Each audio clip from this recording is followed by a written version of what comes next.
Good morning at 6:03. Robert and Erin, 101.7 FM and 710 KEEL. Down yonder. Erin getting news ready. It's local and it's next. Senator Kennedy has some harsh words about crime and some specific Shreveport numbers. We'll talk more about that. Emergency training exercises could cause delays around Barksdale. And what's happening with the Shreveport Country Club proposal? Speaking of Senator John Kennedy, a replay of yesterday morning's crime chat. What do Attorney General Jeff Landry and Senator John Kennedy have in common that maybe somebody running for mayor of Shreveport should consider doing? I know, because they're Republicans. Hold on, I'll tell you about that next. Fletcher and sports and traffic and weather, and it's all coming up next, and it's here on KEEL.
The power of information. KEEL News now.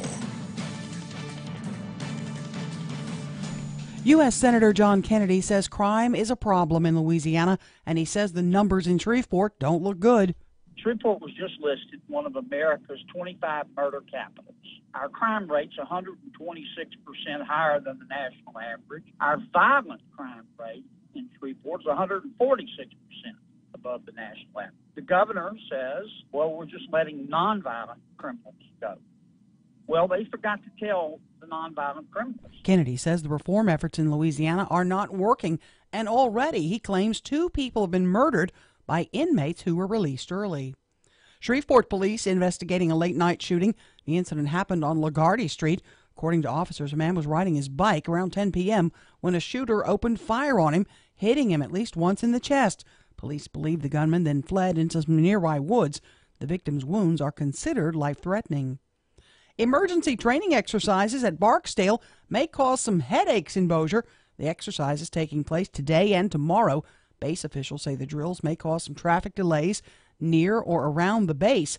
The training designed to prepare airmen for emergency scenarios that may happen.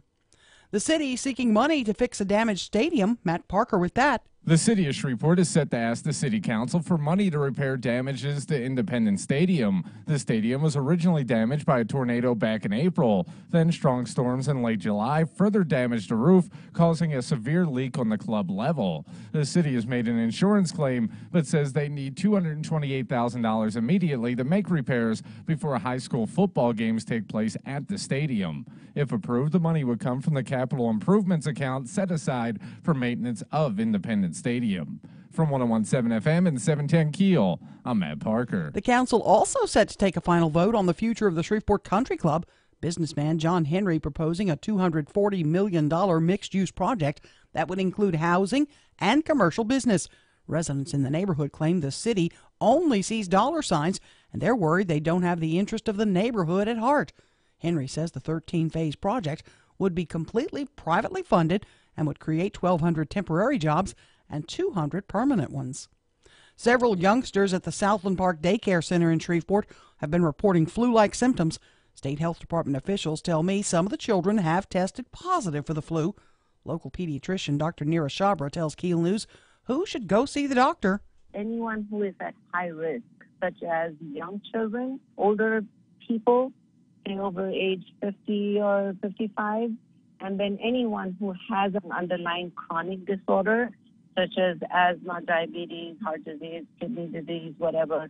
If they have anything underlying chronic, they should definitely go see the doctor. Dr. Schaber says schools should also send information home to parents about getting the flu shot. The shots are being offered free in Caddo schools.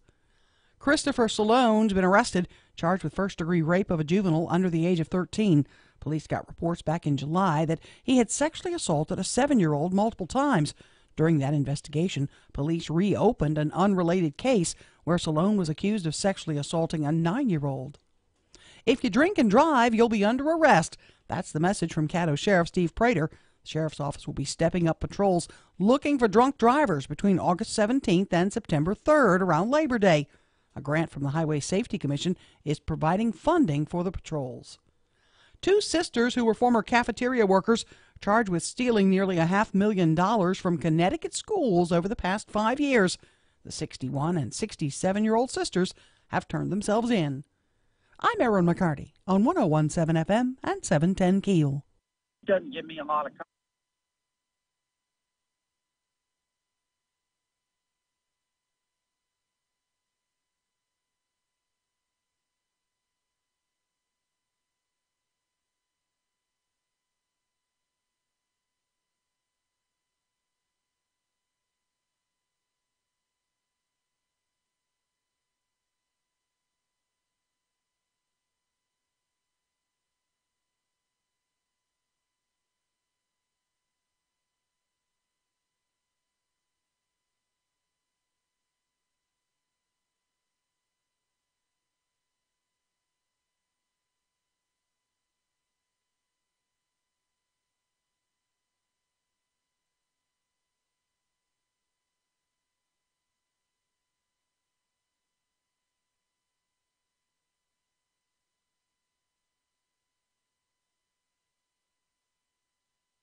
10 past 6 o'clock, 101.7 FM, 710 KEEL traffic for Tuesday. Ruben's here. Everything's still looking nice and clear for your early morning drive to work or school, but look out later on this morning for some traffic delays on Benton Road just north of I-220 in Bossier City. If you have anything to report to us, please give us a call at our Planet Fitness traffic hotline. That's 687-ROAD.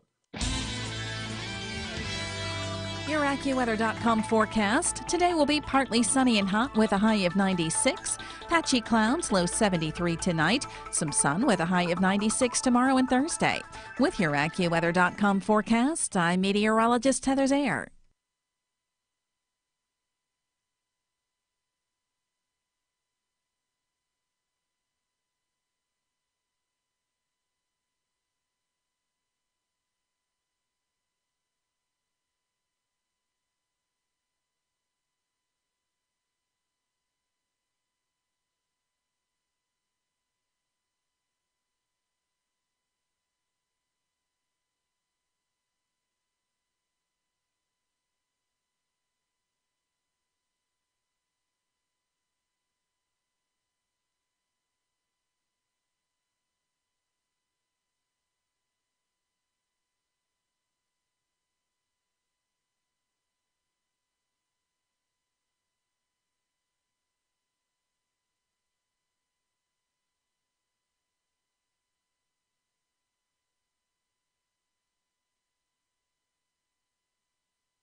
What'd you say? You got to pop it, man? Is that what you said? You got to pop it. You're over woo, woo. No, you have to get into it. You have to put some heart and soul into it. You got to. Okay, wait a second. Stop it. How was I doing it there? How was I doing it? How was that again? You sound like the community of Shreveport, just down on everything. Whoa. Oh, dang. That's cold. I'm Ric Flair. Whoa. 101.7 FM, 710 KEEL, Robert J. Wright and Erin McCarty, 12 past 6 o'clock. Okay. If you're going to run for something, in this case, governor of Louisiana, if you want to sort of test the waters, if you want to see, if you want to sort of prove your bona fides, if you want to say, I'm kind of in this. Yeah, you got some street cred. What's the first thing you do? Wait, let me ask you this. What's the first thing that Jeff Landry did a couple of weeks ago? Oh, you got to go after the incumbent. Yes, you're right. Of course. What did he do? He wrote a letter to the governor, Yeah. saying basically, no matter what the topic is, John Bell, you kind of suck. Yeah, you're not any good at your job. So, in much the same way that a couple of weeks ago, that Jeff Landry wrote a letter to the governor saying in so many words, yo, Jay Beasy, you kind of suck. Yeah. What has John Kennedy done now? He wrote a letter to the press. He wrote a letter to the president and complaining about John Bell Edwards, saying that John Bell kind of sucks. This is about it was passed last year, the Justice Reinvestment Act, i.e., and Mr. John says exactly what I said as a joke when this bill passed. We don't have too much crime. We're just putting too many people in jail. And I would say that to people to me, that is an absurd statement. We don't have too much crime. Right. By the way, make a mental note. I have a project for you. Oh, joy. We'll discuss it off the air during the break. Great. And it has to do with Shreveport's crime statistics. So, back to John Kennedy and John Bell. We don't have too much crime. We're just putting too many people in jail. And that was basically what we started off with, because he is criticizing the Justice Reinvestment Act and the way that President Trump, in John Kennedy's eyes, seems to have been lured in by John Bell. But you know what? The Louisiana legislature passed it, too. Yeah, and there's a bipartisan effort. It's a whole bunch of Republicans signed on to that, Big too. time. So we started off with that. Mr. John Kennedy, you're not liking the Justice Reinvestment Act, the results of this legislation, at least, right? Well, the governor and I just disagree. He thinks our problem in Louisiana is that we have too many prisoners. I think our problem in Louisiana is that we have too many people committing crimes. When I look around Louisiana, and I think, what are the 10 things we need the most? In my top 10, I don't put more prisoners on the streets. Take Shreveport, Robert. I mean, Shreveport was just listed one of America's 25 murder capitals. Our crime rate's 126% higher than the national average. Our violent crime rate in Shreveport is 146% above the national average. The governor says, and his Department of Corrections Secretary, they say, well, we're just letting nonviolent criminals go. Well, they forgot to tell the nonviolent criminals. I mean, 2 of them promptly committed murder. Do you anticipate those numbers going up for, say, Shreveport-Bossier as a result of these efforts? Well, Erin, I hope not. But if you look at what the district attorneys say, and I trust their numbers better than I do the corrections numbers, one district attorney has said that in his judicial district, the recidivism or recommit rate has been 25%. Another district attorney in the 23rd Judicial District Court says his has been a third. Now remember, that's over 8 months. The normal period of time to compute recidivism rates is 3 years. So at the rate we're going, we'll, unfortunately, if it doesn't slow down, we'll set records. Corrections Secretary Jimmy LeBlanc cites a recidivism rate of 12% of the 1,900 who were released early. Do you strongly I know you said you challenge those numbers. What makes you suspicious of those numbers? That they're coming from the Department of Corrections.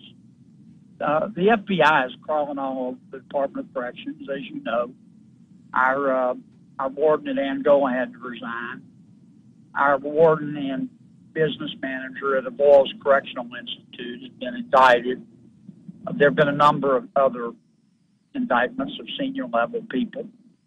The legislative auditor recently did a report about the Department of Corrections, and it concluded that our DOC, as we call it, doesn't know where 11% of its prisoners are. In other words, they know they're somewhere in the system. They just can't tell you where, which prison.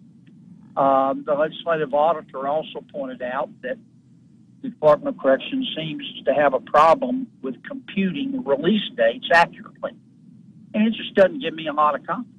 Mr. John, the governor says, the governor says that you're kind of cooking the books for your own political gain. And from what I can see from what he put on Twitter, you're trying to undermine his meeting with the president. What do you say about that? Well, that's what the governor always says. You know, when he we've got probably the worst economy in the United States, and when I or others say, well, maybe Governor, now is not the good time to raise taxes, he says, it's all political. I'm bipartisan, you're political. We have a voluntary work requirement for our food stamp program. When the governor got rid of that and people protested, said, well, maybe that's not a good idea. You know, maybe we ought to encourage people to work and they wouldn't need food stamps. So you're being political. I'm bipartisan. You're not. That's generally what they always say when they don't have any facts. He invited the president to come tour Angola. Do you think that'll happen? I don't know. I'm not in charge of the president's schedule. Obviously, I have enough trouble paddling my own canoe. If I wrote the president a letter, and I'll do it again if he decides to come, just giving him the whole story. I just thought it was important that he understand in my opinion anyway, the prisoner release program in Louisiana hasn't worked. Did he respond to your letter at all, the president? Not yet, but I just sent it. Okay. He will. I mean, the president, I'll say, I'll pat him on the back here. I've never, been in federal government before, but my colleagues tell me that he is incredibly responsive. I called him, not last week, but I think the week before last. I don't try to bother him every week. Mr. I John, called him on the Thursday afternoon. He called me right back Friday morning. I was shocked at how responsive he was. 1017 FM, 710 KEEL. The KEEL app is a free download from Office Furniture Source. 20 past 6 o'clock, traffic update. Looks like I-49 South's got it clear all the way to Alexandria right now, but look out later on this morning for some traffic delays on I-220 westbound near North Market due to construction. If you have anything to report to us, give us a call at our Planet Fitness traffic hotline. That's 687-ROAD. Your AccuWeather.com forecast. Today will be partly sunny and hot with a high of 96. Patchy clouds, low 73 tonight. Some sun with a high of 96 tomorrow and Thursday. With your AccuWeather.com forecast, I'm meteorologist Heather Zayer.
Twenty-two past 6.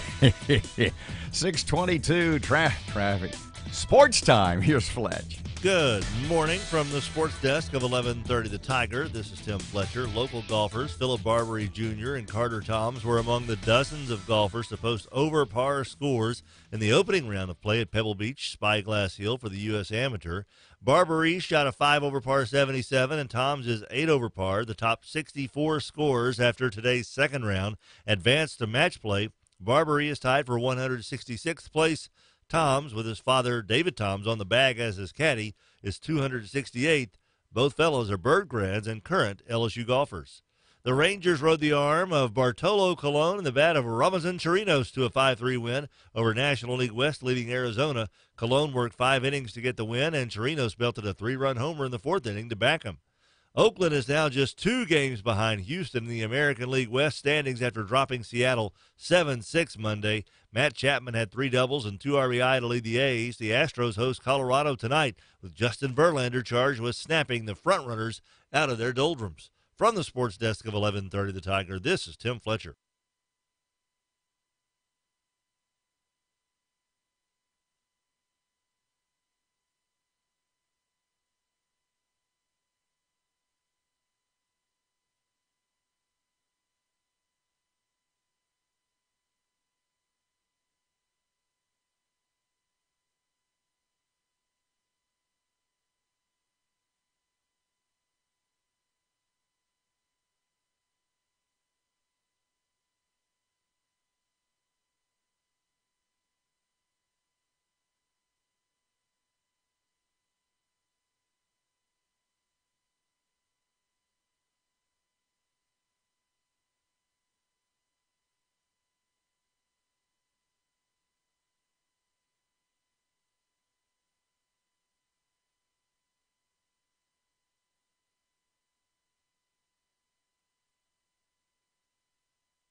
Twenty-four past 6 o'clock, 101.7 FM and 710 Keel. Robert J. Wright and Erin McCarty. Matt Parker at the controls, fingers edging ever closer to the Jack Spring Electric Shockbuster button. It's there, it's ready, just like Jack Spring Electric. Yes, sir. Well, I was going to say, you always say, oh, your fingers are edging close. No, they're not. They're always resting on the Jack Spring Electric dump button because this one to my right. You are like a hockey goalie, my friend. It would take you in a flash. It would be like a kung fu move on the El Rey channel, my favorite channel, by the way, where every movement has a sound effect. Good morning, everyone. I have to be the only producer that's ever made a diving save for the dump button. I'm not gonna say which mayoral candidate caused me to dive for that button, but you know, he knows who he is. The Jack Spring Electric Shockbuster button when Erin goes for the 5-hole. Yeah. Little hockey joke there. If you follow the game, you know what that is. Okay, so you put something interesting on your Facebook last night. And I want to get the story from you about the proposed renovation at Shreveport Country Club, and what they want to do, what this investor and or investors want to do with that fallen on hard times property. to you. Who wouldn't think this was a good idea? Everyone that lives in the neighborhood, they're raising all kinds of hell. You're trying to ruin our neighborhood, which, you know, that's, to me, is Shreveport in a nutshell. When we talk about last week, you know, how things don't happen here and why we run off millennials and the youth and the future of this city, it's stuff like this. Everybody wants jobs and development until they want to do it in their neighborhood. So tell me what the plan is. NIMBY. They're proposed, it's like a $240 million mixed-use development. It's going to include... Now, pardon me, if we go back a little ways, there was originally maybe a year or 18 months ago, there was somebody wanted that property for a rehab center or something like a yes, and the residents bowed up. Was it and the they fought it MPC down. said no? Was it the MPC that said no to that? Because I don't think I'm it was not the Shreveport sure. City Council. I'm not sure if it got to the city council or not. I don't recall. Okay, so But go ahead. I'm This sorry. is going to include housing, commercial business. I'm told they're going to keep 9 holes of the golf course. That's what I'm told. And build some homes around that, which is appealing. A lot of people would love to live on a golf course. $240 million. It's a 13-phase deal, so it's going to be many years. So let me see if I got this right. The neighbors, or at least some of the people in that neighborhood who used to live on a golf course, are objecting to the possibility of living on a golf course. Well, their homes are not going to be on golf courses the way the proposal's being drawn up. And they say that the city and the developer, you know, doesn't have them and their needs at mind. With all due respect to the people in that area, I said to Matt, if you do nothing else today, go down Greenwood Road. As you're going back toward town, take a left on Esplanade. I think it's there at the Pizza Hut. That's not a burgeoning neighborhood. That is not. It's not. It It's has, in decline. Yes, over bet. a number of years, which is the biggest reason the Shreveport Country Club went away. Right. Now, this project would create, permanently 200 jobs, which is a good thing. Over the course of the development and the building, it's more than 1,000 jobs. So that's a good thing. I don't get. And who's moving there, though, is what I want to know. And I always, yeah. Would you move there?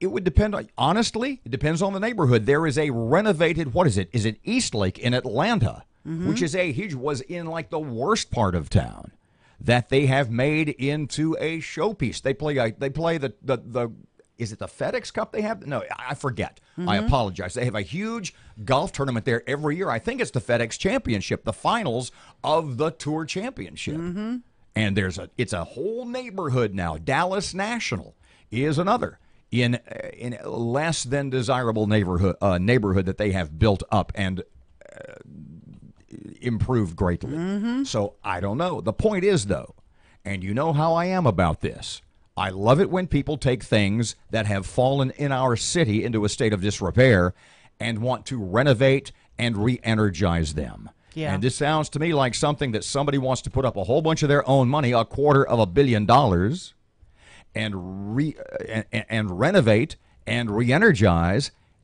And in that neighborhood, I don't see how anybody could be against it. Well, that's because it's not your neighborhood. 29 past 6 o'clock, 101.7 FM, 710 KEEL. Yes'm. My headline reads thusly. Uh-oh. And can we do this next? Yes. Boy. An Aretha Franklin story you've probably never heard. Is this our Aretha Franklin story? Yeah, it is. Well, I think probably. No, I'll save that. No, I'm writing it for the website, so I'm trying to make sure. I'm going to help you. You got to help me finish writing it. Bottoms up. The reason. Hey, The reason this is an Aretha Franklin story you've never heard oh, boy. is because it doesn't involve Aretha Franklin. No, kind of. Circuitously, it does. Poor Aretha. 29 past 6 o'clock, 101.7 FM, 710 KEEL. Local news next. Here's Ruben. Looks like I-49 South's got it clear all the way to Alexandria right now, but look out later on this morning for some traffic delays on I-220 westbound near North Market due to construction. If you have anything to report to us, give us a call at our Planet Fitness traffic hotline. That's 687-ROAD. Your AccuWeather.com forecast. Today will be partly sunny and hot with a high of 96. Patchy clouds, low 73 tonight. Some sun with a high of 96 tomorrow and Thursday. With your AccuWeather.com forecast, I'm meteorologist Heather Zayer.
The power of information. KEEL News now. Criminal Justice Reform Act is not working in Louisiana. That's the message from U.S. Senator John Kennedy, who says the recidivism rates across the state are still way too high, and the numbers are even going up. One district attorney has said that in his judicial district, the recidivism or recommit rate has been 25%. Now, remember, that's over 8 months. The normal period of time to compute recidivism rates is 3 years. At the rate we're going, we'll, unfortunately, if it doesn't slow down, we'll set records. Kennedy says too many offenders are reoffending. Some are even committing violent crimes. London's Metro Police say the Counter-Terrorism Command is leading the investigation after a car crashed into security barriers outside the Houses of Parliament. The police force says it's keeping an open mind about the incident, which comes only a year after a man plowed a car into crowds on Westminster Bridge, killing 4. Shreveport police investigating a late-night shooting. The incident happened on LaGuardia Street. According to officers, a man was riding his bike around 10 p.m. when a shooter opened fire on him, hitting him at least once in the chest. Police believe the gunman then fled into some nearby woods. The victim's wounds are considered life-threatening. City of Shreveport set to ask the council for money to repair damage to Independence Stadium. The stadium was originally damaged by a tornado back in April. Then strong storms in late July further damaged the roof, causing a severe leak on the club level. The city's made an insurance claim, but says they need $228,000 immediately to make repairs before high school football games start. If approved, the money would come from the capital improvements account, which is set aside for maintenance of the stadium. Training exercises could cause some traffic problems. Matt Parker with that. Emergency training exercises at Barksdale Air Force Base may cause some major headaches in Bossier. The exercises are scheduled to take place today and tomorrow. Base officials say that the drills may cause traffic delays near or around the base. The training is designed to prepare airmen for emergency scenarios that may arise on base. From 101.7 FM and 710 KEEL, I'm Matt Parker. The Shreveport Council is set to make a final vote on the future of the country club. Businessman John Henry proposing a $240 million mixed-use project that would include housing and commercial business. Residents in the neighborhood claim the city only sees dollar signs and worried they don't have the interest of the neighborhood at heart. Henry says the 13-phase project would be completely privately funded and would create 1,200 temporary jobs and 200 permanent jobs. Christopher Salone arrested, charged with first-degree rape of a juvenile under the age of 13. Police got reports last month that Salone had sexually assaulted a 7-year-old several times. During that investigation, police reopened an unrelated case where Salone was accused of sexually assaulting a 9-year-old. If you drink and drive, you'll go to jail. That's the message from Caddo Sheriff Steve Prater. The sheriff's office stepping up patrols looking for drunk drivers between August 17th and September 3rd. A grant from the Highway Safety Commission is providing funding for the additional patrols. A school system in Alabama lost the grades of some students, so the kids can't move on to the 9th grade until the records are found, and parents are none too happy. I'm Erin McCarty on 101.7 FM and 710 KEEL.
.101.7 FM and 710 KEEL. Robert J. Wright and Erin McCarty. I promise Erin's Aretha Franklin story is coming up next. We don't have time in this relatively short segment. If you love my embarrassing stories, This is a classic. this is a classic. So this baseball that this guy tracked down, it's worth what, $600,000? 600 G's, man. That's a lot of money. That's it? That is a lot of money. It's signed by Babe Ruth, Ty Cobb. Is it Honus Wagner? Honus Wagner. If it's the first six, hold on a man. second. If it is the first 5 entrants into baseball's Hall of Fame, it would be Cobb. Let me think a second. Cobb, Ruth, Wagner, Christy Mathewson, and Walter Johnson. It's signed by 11 guys. Really? Yeah. says Babe Ruth, Ty Cobb, Honus Wagner, and wait, eight other greats. It doesn't say who they are? No, this was just a But you little had said piece. 1939. The first Baseball Hall of Fame induction, at least the announcement, was 1936. Now, in 39, that may have been christening the building. It says they were the first class to actually enter the Baseball Hall of Fame. Right, that would be 30, but there were only 5 in 36. Maybe it's the ones that entered since then. Yeah. 38, and 39, yeah. Maybe so. Signed by 600 grand. Of course, they don't say who bought it. If you bought a baseball, I don't know. Honestly, if I had what would you do with it? If I had that kind of money, I'm not sure that I would ever spend it on a baseball. Oh, I totally would. The only reason I would is to resell it later for a higher price. But see, if you have so much money that it's a trinket to you, now a valued trinket, and and something you've always wanted and would have and show off with pride when you took it out of the safe. Golly, would you even put it on display? I'm like you, I'd put it in the safe. But some people would. There are people who have so much money and are so well to do. Remember now, it's Michael Jordan when he gambles at golf. He gambles $100,000. Yeah. You know why? Because $100,000 to Michael Jordan it's $10 is $10 or $20 to you and me. You bet. I would totally buy it, and I would put it in a museum. Just so everyone can see it? Just so everybody that walks by has to see my name on a little plaque that says donated by Matt Parker. Yeah. And then I get free access to the museum. 639, 101.7 FM, 710 Keel. Erin's Aretha Franklin story is coming up next. Man. Right now, traffic time. Here's Ruben. Looks like I-49 South's got it clear all the way to Alexandria right now, but look out later on this morning for some traffic delays on I-220 westbound near North Market due to construction.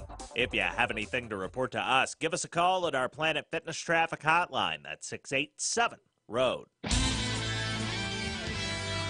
Your AccuWeather.com forecast. Today will be partly sunny and hot with a high of 96. Patchy clouds, low 73 tonight. Some sun with a high of 96 tomorrow and Thursday. With your AccuWeather.com forecast, I'm meteorologist Heather Zayer.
.101.7 FM and 710 Keel. Robert J. Wright and Erin McCarty, 641. The Keel app is, as always, a free download presented by Office Furniture Source. So one of your favorite singers of all time, one of your favorite performers, one of the women you most admire in the world, Aretha Franklin, is now in hospice care. She's actually in hospice care at her home. I mean, they set it all up at her home in the Detroit area. Reported to be gravely ill. And well, she had battled cancer for, my goodness, yeah. I mean, the old Mark Twain, reports of my demise are greatly exaggerated. It was not that many years ago when it was reported she was, at death's door, and then she regained health and performed. Jazz Fest included. No, she canceled Jazz Fest last year. No, not for this year, but previously. Right, exactly. I mean, if you remember, they were saying X number of years ago that she has a fatal illness. She has cancer, and she is terminally ill. And then something happened. She got better, and she had another decade of top-level performances. Even, how old is she? 70, late 70s? 76, I believe. Okay. Yeah. She sang at Martin Luther King Jr.'s funeral, for crying out loud. She has sung for so many people. If you were to say Respect, is there a more iconic song that you immediately think? Well, she Aretha also Franklin? did a version of Natural Woman, Oh, which is absolutely. one of your favorite songs. Absolutely. I never met Aretha Franklin. No, you didn't. I've seen her perform Yeah. at Jazz Fest many years ago. Yeah. But I never got a chance to meet her. What is the headline of your post, of your blog? Oh, I'm sad. to say this. KEELnews.com. Yeah. An Aretha Franklin story you've probably never heard. An Aretha Franklin story you've never heard, basically because it doesn't involve Aretha Franklin. Aretha Franklin doesn't even know about it. At least directly. And in fact, if you could be guilty of intellectual property theft, Yeah. of copyright of her name infringement, this would certainly be Yeah. a case of that. This is it. Once we get into the story, I think it even is sort of like slander, what you did to this poor woman's So about reputation. 15 years ago, it was right around 2000, 2001. It's a while. We were still on 94.5. Yeah, we were. And we were owned by Clear Channel, and they wanted Erin and me to go to Dallas to do a TV commercial and to spend the night. We had a couple of meetings set up, et cetera, et cetera. So we towed over there with a fellow named Chris Calloway, who was the program director then and is now deceased. Yes. And so we get over there and we stay at the Hilton Park Cities Hotel. Nice. Awesome Nice hotel over digs. by SMU. Yeah. And we go and we do the TV commercial, and there's a couple of stories that go with that we don't have time. We will skip all that. Some awesome stories. There was a tornado in Dallas. It was an amazing 24 hours. Well, there was a Houston's restaurant not too far from the hotel. Down the street from the hotel. Which is a great steakhouse. in Highland Park. Yes. I think this Houston's is now closed, but I digress. Okay. So me and Ms. McCarty Yeah. and the late Mr. Calloway start off at the bar at Houston's. And we have a couple of drinks. And we go to our table and have an awesome dinner and have a couple or three more drinks. And then we go back to the bar. No need to adopt the persona that you adopted that evening. So we go to the bar, and it's about 10 or 10. I mean, it's not early No. in the evening. We've had quite the day. And I'm chatty. And it's me and Calloway and Erin and about 4 or 5 or 6 other people at the bar. It's a big square bar, Yeah. and they were kind of spread out. And a nice bartender. And Erin starts talking to the bartender, and understand now, at this point, Erin is 1, 2, 3, 4, 5, 6, maybe 7 beverages in. Toasted, okay? And Erin's talking to the bartender and talking to the bartender. Telling and him we're in the radio bin. We came over here to shoot a commercial. basically, she's telling him we're there and in radio. And at some point, this bartender says to Erin, so in all your years in radio, who's the most famous person you ever met? And Erin, without missing a beat, without skipping a beat, says, Aretha Franklin? Now, understand, Never met her. Erin's never met Aretha I Franklin. never met her. But she says, Aretha Franklin? And the bartender, he's pretty impressed. Oh, he and he loved goes, it, yeah. really? You've met Aretha Franklin? It gets worse, folks. Erin's not done. Oh, yeah. Erin says at that point, making it up, let me point out, Erin says, not only have I met Aretha Franklin, I've been drinking with Aretha Franklin. Thanks for imitating me. And the bartender says, Whoa. what does Aretha like to drink? And Erin, once again, not missing a beat, says, scotch and sugar. That's a true story. And the bartender has a puzzled look on his face for a moment or two. And then, like McCarty not missing a beat, says, well then, scotch and sugar for everybody. And the guy pulled out whatever the well scotch was and poured us all shots. And Poured got some sugar in it. got sugar. And all the people at the bar are kind of looking at Erin in an odd way. One guy down at the other end asked for sweet and low. I thought that was an interesting move. I'll have scotch and sweet and low, please. But the point being that we all chugged our At scotch least, and- well, I kind of touched my tongue to mine and winced. But there you go. That's not a true story in terms of what Aretha Franklin likes to drink. True story about what I did. I'm so sad to hear the news about it. I don't know. Michael Jackson didn't hit me this hard. Really? Prince didn't hit me. Aretha Franklin's going to tear me up. Yeah. I mean, I've been watching Aretha Franklin on YouTube for 24 hours now. Well, little does she know that she has played such an important part of your life in any number of ways, Wow. and that you have used her name to get free liquor. Yeah. And I'm not sure she'd disagree with that at all. I'm trying to get a bottle of scotch donated for us to try it again tomorrow. It's not. No, it's no. Scotch and stevia. Stevia's good. Everybody's favorite. 648, 1017 FM, 710 Keel. Your Money Now. Traffic and weather updates up next here on Keel.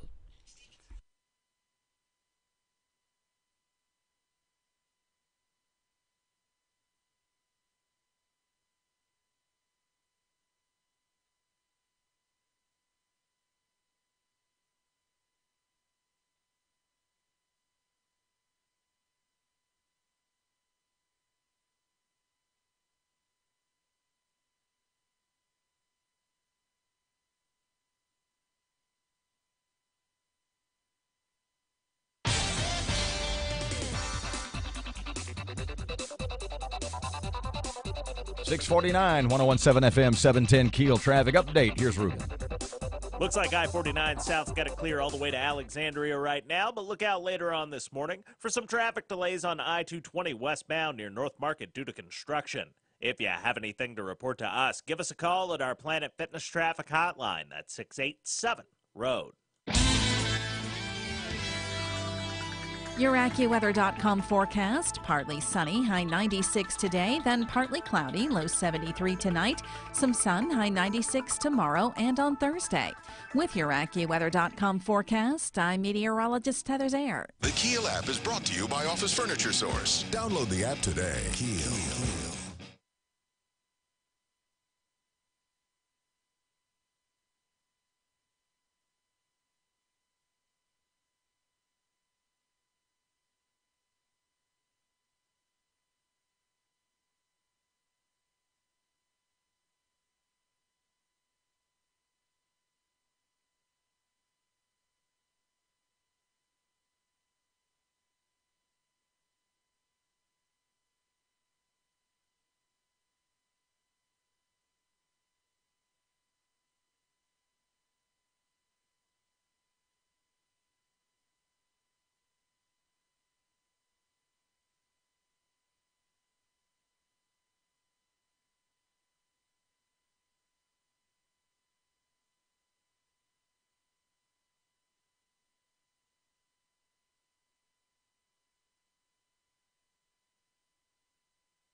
.652, 1017 FM and 710 Keel. Sports.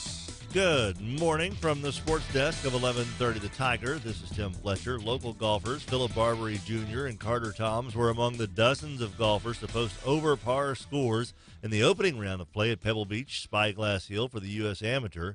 Barbary shot a 5 over par 77, and Toms is 8 over par. The top 64 scorers after today's second round advanced to match play. Barbary is tied for 166th place. Toms, with his father David Toms on the bag as his caddy, is 268th. Both fellows are Bird grads and current LSU golfers. The Rangers rode the arm of Bartolo Colon and the bat of Ramazan Chirinos to a 5-3 win over National League West leading Arizona. Colon worked 5 innings to get the win, and Chirinos belted a 3-run homer in the 4th inning to back him.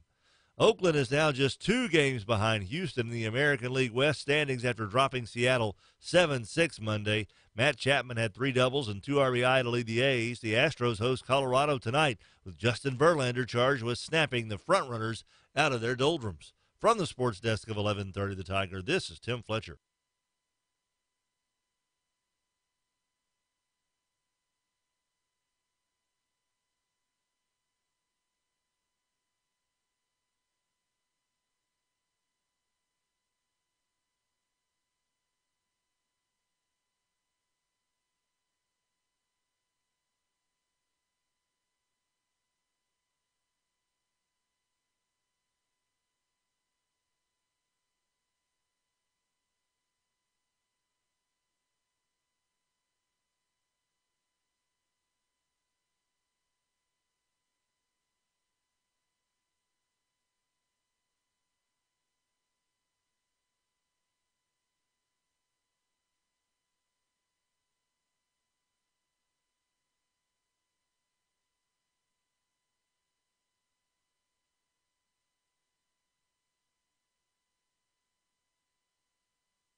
.654, it's 101.7 FM and 710 Keel. Robert J. Wright and Erin McCarty. Okay, you had inquired yesterday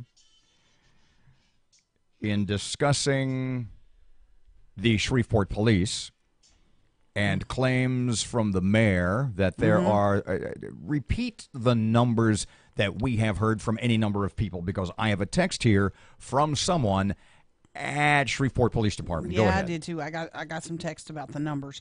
There are a lot of people are claiming. You hear Leo Savage say that there are only 170 officers assigned to patrol out of what is it?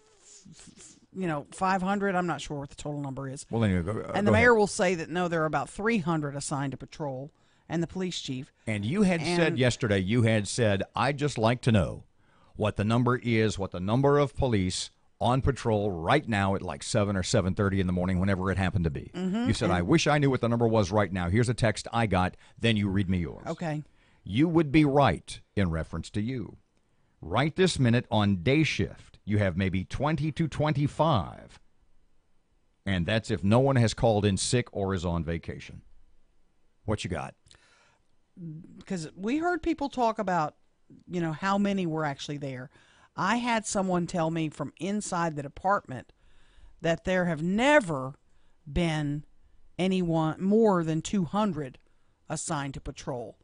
And that's every shift, 24. That's 24 hours a day. Yeah, exactly. Okay. And I'm trying to find the one that had cited some numbers. Well, the one I just read to you, 20 to 25. Here's one. Go ahead. We always have around 160. Never have I seen 200. And this is somebody within the department. Available for patrol, on patrol duty over a 24-hour, period. Yeah. 656, 101.7 FM, 710 Keel. Here's Rush. Folks, there's a lawsuit in California San Mateo County Superior Court. It alleges that YouTube has set minority hiring quotas. The suit's filed by somebody named Arn Wilberg, a YouTube recruiter who also worked for YouTube's parent company, Google. Now, Wilberg claims that last spring, YouTube recruiters were instructed to only interview female, Black, or Hispanic applicants. The suit also says the company told recruiters to purge the applications of anybody not fitting those categories. Wilberg, a white male, says he complained, and when he was ignored, he went to Google management. And shortly after that, they fired him. Google says this is rubbish, that they don't use identity to hire, just merit. Now, according to the Wall Street Journal, 69% of Google's employees are men. White and Asian guys account for 91% of the Google staff, and the tech industry has had a big push to diversify. The Journal also reports that people familiar with Google and YouTube hiring practices corroborate some of the lawsuit's allegations, including the hiring freeze on white and Asian guys and YouTube's use of racial quotas. The Journal says the lawsuit threatens to ignite simmering controversy about Silicon Valley's politics and whether its predominantly liberal ideology is affecting how companies operate. That's controversial? Is there anybody anywhere who thinks liberal ideology has not infected and corrupted Silicon Valley?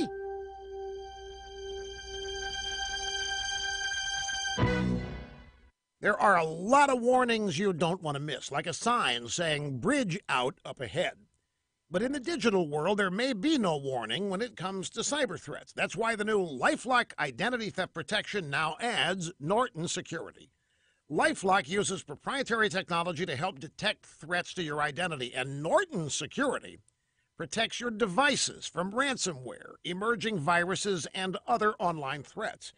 And if you have a problem, their agents will work with you to fix it. Now, of course, no one can stop every cyber threat or prevent all identity theft or even monitor all transactions in all businesses. But having new LifeLock with Norton means that they'll warn you about the threats you could otherwise miss on your own. Join now. Get an extra 10% off your first year, plus a $25 Amazon gift card with annual enrollment. Go to lifelock.com or call 800-440-4833. Use the promo code RUSH. Terms apply. Looks like I-49 South's got it clear all the way to Alexandria right now, but look out later on this morning for some traffic delays on I-220 westbound near North Market due to construction. If you have anything to report to us, give us a call at our Planet Fitness traffic hotline. That's 687-ROAD. KEEL AccuWeather.com forecast. Increasing clouds, a chance of rain later today and early this evening. High today in the low 90s.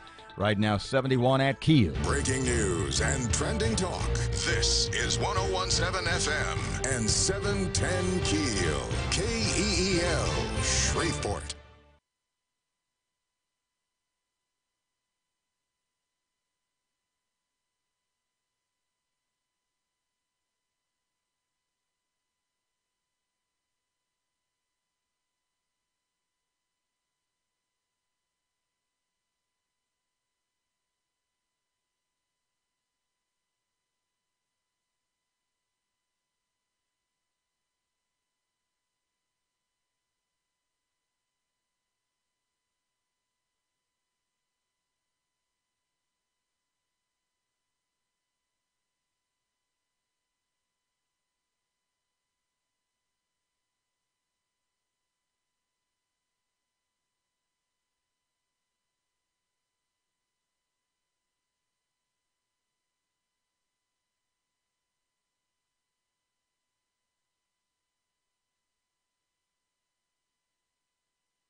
Free past 7 o'clock, 101.7 FM and 710 KEEL. Robert and Erin. Erin, local news, getting it ready right now. Several youngsters at a local daycare center come down with the flu. We'll talk more about that.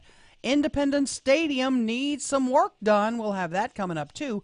And there's some talk about changes over around Shreveport Country Club. Need to talk about both of those proposed improvements for Independence Stadium and for the Shreveport Country Club area. Evidently, there are people who are against that. I am intrigued, to say the least. Fletcher in sports and traffic and weather. It's all coming up this hour, and it's right here on KEEL.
The power of information. KEEL News now. Several youngsters at the Southland Park Daycare Center in Shreveport are reporting flu-like symptoms. State Health Department officials tell me some of the children have tested positive for the flu. Local pediatrician Dr. Neera Shabra telling KEEL News what should be happening in our schools. They should promote vaccination. Number 2, hand hygiene and droplet cough. Someone has a bad cough, they must teach them how they should cough into a tissue or into their elbow or arm. And number 3, if anyone has symptoms such as fever or feeling bad and cough, they should definitely be told to stay home. Dr. Schaber tells us this is a little early for the flu to pop up in the community, but she says it's a reminder that it can happen anytime. City of Shreveport set to ask the City Council for money to repair damages to Independence Stadium. The stadium was originally damaged by a tornado back in April. Then strong storms in late July further damaged the roof, causing a severe leak on the club level. The city's made an insurance claim, but says they need $228,000 immediately to make repairs before high school football games happen at the stadium. If approved, the money would come from the capital improvements account, which is set aside for maintenance of the stadium. Emergency training exercises at Barksdale could cause some headaches in Bossier. The exercises happening today and tomorrow. Base officials say the drills may cause traffic delays near or around the base. The training designed to prepare airmen for emergency scenarios that may arise. Final vote could come today on the future of the Shreveport Country Club. Matt Parker with that. The Shreveport City Council is set to make a final vote on the future of the Shreveport Country Club. Businessman John Henry is proposing a $240 million mixed-use project that would include housing and commercial business. Residents in the neighborhood claim that the city only sees dollar signs and are worried that they don't have the interest of the neighborhood at heart. Henry says the 13-phase project would be completely privately funded and would create 1,200 temporary jobs and 200 permanent ones. From 101.7 FM and 710 KEEL, I'm Matt Parker. Louisiana expects to spend about $650 million on homeowner rebuilding after the 2016 floods, only about half the money Congress set aside.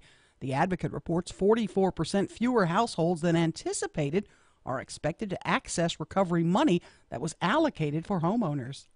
U.S. Senator John Kennedy says the recidivism rate for the inmates released early under reform efforts is way too high. He says district attorneys have told him the number is close to 22%. Corrections Department officials have a much lower number, but he's suspicious of their numbers. The legislative auditor recently did a report about the Department of Corrections, and it concluded that our DOC doesn't know where 11% of its prisoners are. The legislative auditor also pointed out that Department of Corrections seems to have a problem with computing release dates accurately. And it just doesn't give me a lot of confidence. Kennedy says the reform efforts in Louisiana are not working, and already 2 people have been murdered by inmates who were released early. Most of Yosemite National Park set to reopen after a 20-day closing that cost the surrounding communities millions in tourism money. Yosemite Valley, which includes most of the park's major attractions, will reopen today. The nearly 3-week closing was the result of nearby massive wildfires. A baseball with the signatures of Babe Ruth and Ty Cobb, along with many others, have sold for more than $600,000. The players all signed the ball on the same day in 1939 when they gathered to become the first class to enter the Baseball Hall of Fame. I'm Erin McCarty on 101.7 FM and 710 KEEL. Baseball Hall of Fame. That gives you more. Introducing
Ten past 7 o'clock, 101.7 FM, 710 KEEL traffic update. Ruben's here. Keeping an eye right now on some slow-moving traffic on Kings Highway near Line Avenue. And we have some traffic delays on Barksdale Boulevard near McDade Street in Bossier City. If you have anything to report to us, please give us a call at our Planet Fitness traffic hotline. That's 687-ROAD.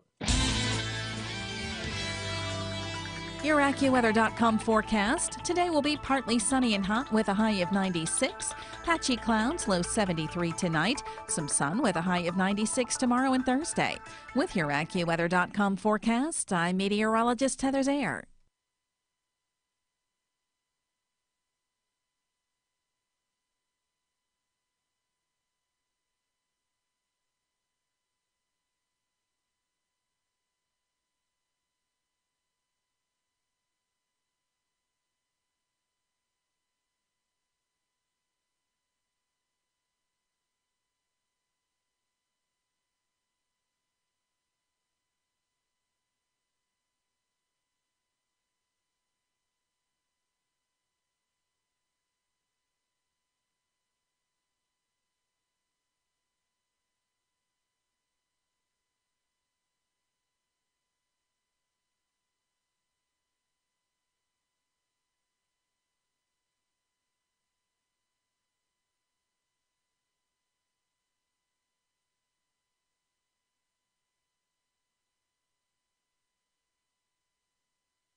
Good morning. It's 12 past 6 o'clock. Robert J. Wright and Erin McCarty, 101.7 FM and 710 KEEL.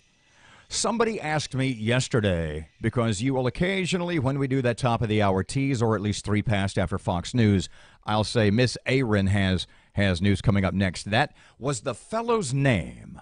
This goes back to our earliest days on KVKI, I believe. And he worked at a time-it lube, and he would call and ask for songs or just to say hello. And he'd call and he'd say, "Good morning, Robert. How is Miss Erin there?" Yeah. And he had a bit of a Southern dialect. Was his name James? Does that sound right to you? It sounds familiar, but I'm not sure. But he was so sweet. But that's where that comes from. He was an older fellow, and he would talk about tell Miss Erin I said hello. Tell Miss Erin I love her, etc., etc. Yeah. Well, Miss Erin is in the building, unlike Elvis. Yeah. Shreveport Security Systems text line is 318-392-1884. Your thoughts, your comments, hold off on the criticism. It's a little rough in here today. That's all right. Local development, redevelopment, repair. There are a number of those we need to talk about, starting with Independence Stadium. I didn't know. Tornado damage? Yeah, from April. What? Yeah, when the tornadoes roared through, I guess. I've Remember done when Queensboro was hit hard? Yeah. Well, that's when Independence Stadium took the hit. Yeah. And they made some minor repairs that they thought were going to hold. Then last month, when we got their strong thunderstorms that blew through, it tore up all the repairs that they made, plus some. So now it's leaking in the club level and damaging electronics. So now is it worse than ever? Is it really? It got worse, and now they need to make the emergency repairs. They filed an insurance claim, but they need to do it now. They can't wait on all that paperwork and all that to go through. Now, did I understand your news story correctly that they can't play football there for the high school season until this stuff is fixed, or did I misunderstand? They can play, but they want it fixed before the high school season. They want to take care of it. It said roof damage. Yeah, it's in the club level. Okay. And it's causing some leaks, some severe leaking. When it starts leaking and it starts going bad, So basically, in what the Sky Club, where they have events, where I know they have the FCA thing there most years. The coaches get up there and they do some things before the game and all that. Well, not the press box area where the rich people sit. Right. Exactly. Okay. There's that room where they have parties and all that. That's what I'm talking about. So how would that not being, how would the damage to that hinder That's what I was just saying. You weren't listening. Go ahead. Because they go up there before games and they have events before the games. They have little pep rallies. They have gatherings with the teams. And that place needs to be in, good shape. Before high school games, they do that? Yeah, absolutely. Not to mention it takes like 15 to 20 days to fix. That's what they're predicting. So they don't want to have crews out there. How much money do they need? $228,000, especially for Battle on the Border. I mean, you have folks coming from all over the country. Yeah. And they have a big shindig up there. Yeah, that is coming up pretty soon. Yeah, and they want it to be ready and looking good. Very valid point. Now, do we have money set aside from that? Do we have to go? It's in the capital improvements account, which is set aside for maintaining Independence Stadium, and they'll have to suck a bunch of that money up. But I would assume we'd get a lot of that back from insurance claims. I would hope so. I would hope insurance. And, insurance companies, as you and I know, and Lord knows I know it, they want to make sure you've mitigated the damage. So if the city doesn't do anything, then you could be stuck with holding the bill. You've got to mitigate some of the damage. In other words, basically, it's gotten worse since it happened. So if it's $200,000 and it's going to cost you $250 to fix, but if you'd done it right away, it's only $200,000. Yeah, I would equate it with a homeowner. Let's say you get a limb through your roof. Yeah. You pull the limb out, call your insurance company, but you don't put a tarp or anything up there. The insurance company would say, well, it's good that you pulled the limb out, but you should have put something up there to keep the water from coming in the house. Because all that damage in there is not our problem. Yeah, because you let it get worse and worse by not covering it up. So the city let it get worse? No, I think they're doing the right thing. I think they're doing the right thing. Elsewhere, Shreveport Country Club area, explain this to me, because there is a lot of, do I understand this correctly? The folks in this neighborhood are objecting to a renovation, a re-energizing of... Some are. When we say the neighborhood objects, I think there are some. Squeaky wheel gets the grease? I mean, is it one or two? Is it are we picketing? Exactly what's the situation? Well, they're taking their case before the city council, and a vote could come today. So you're going to see a lot of heated discussion about it today. Some who say that they don't have the neighbors and the residents around the area their best interest at heart. Who? The developer. Right. What do they want to do with the fallen into some state of disrepair and abandoned Shreveport Country Club? Well, pretty bold plans. $240 million. Think about that. That's a lot of money. and they want to put in a mixed-use development, which would include housing, commercial businesses. I'm told they want to keep even 9 holes of the golf course, so that's part of their plan. So let me see if I mentioned this last hour, so let me see if I grasp this. The people in that neighborhood, which over the last 2 decades has also fallen into some state of disrepair, the people in that neighborhood who used to live on a golf course are complaining that they might be living on a golf course?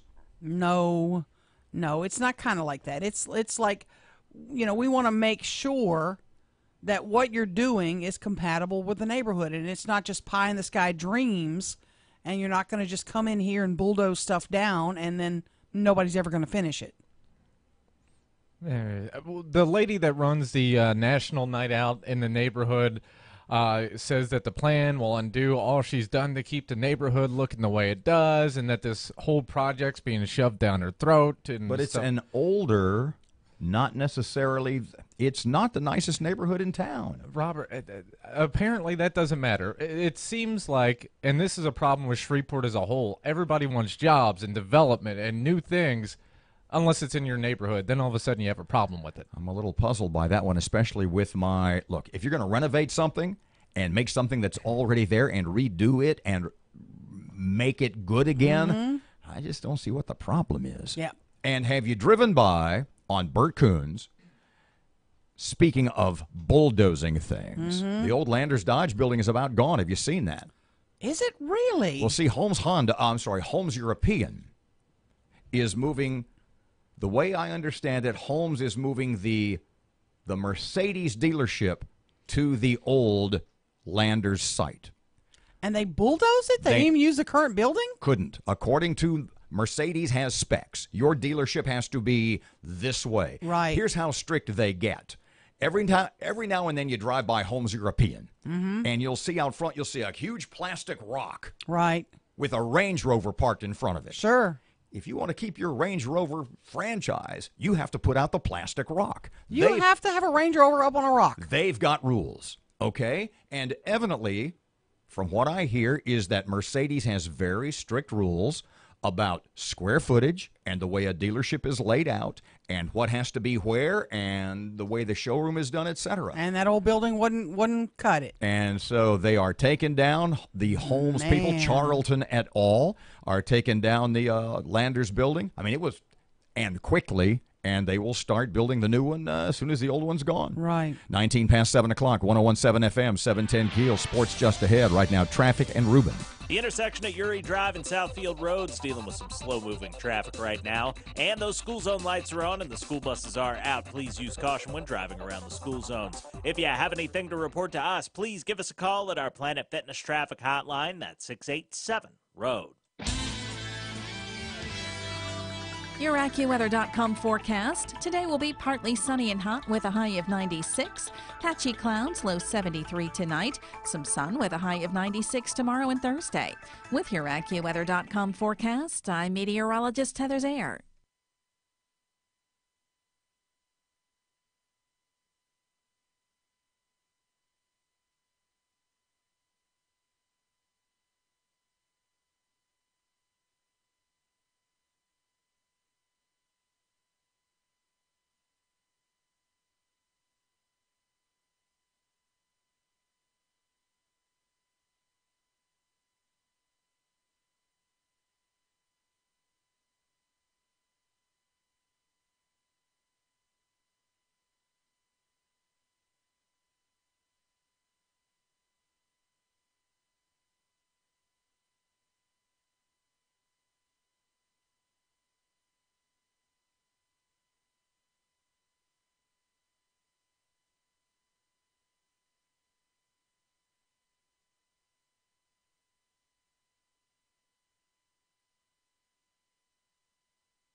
.101.7 FM, 710 KEEL Sports.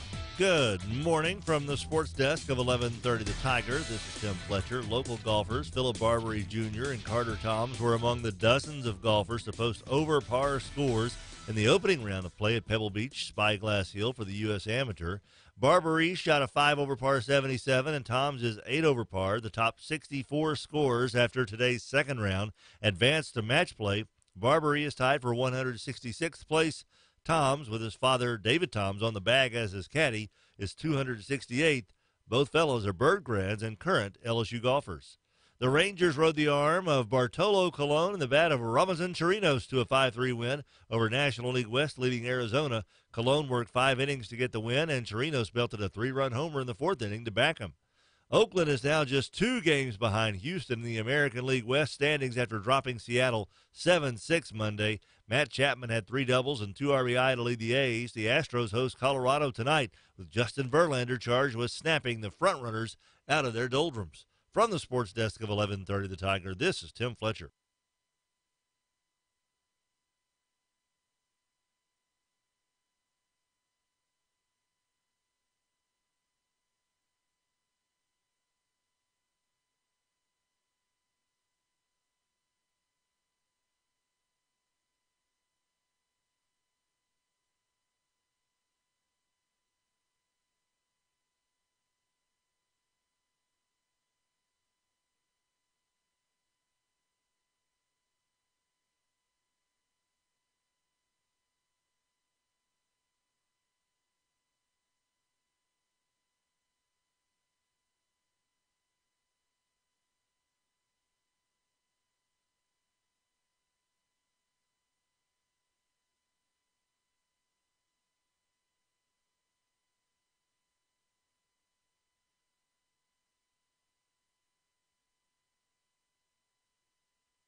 (7:24) Robert and Erin, 101.7 FM and 710 KEEL. I sort of mentioned this yesterday, and I found the story I was looking for related to it. Mm-hmm. What does the Jimmy Davis Bridge, what does Fairgrounds Field have in common with Paris, France? No clue. Hold on, I'll explain. What? Well, let's start with the endangered species. Remember, I had mentioned yesterday that I had seen the anti-Trump video on Facebook over the weekend that started off, President Donald Trump is dismembering the Endangered Species Act. Basically, read between the lines, Donald Trump wants animals to die, all these sweet little wonderful animals like fuzzy little bunnies, and he just wants them to die. Well, if you recall, our 2 most recent run-ins with the Endangered Species Act involve A, the barn swallows at the Jimmy Davis Bridge, how they became endangered, I don't know. But just remember, if the Endangered Species Act had not kept that work from having been done, and trust me, it did. You remember, it was about a couple of 3 years. Sure. We would have a new Jimmy Davis Bridge, or not a new one, a totally renovated Jimmy Davis Bridge. It would be done by now.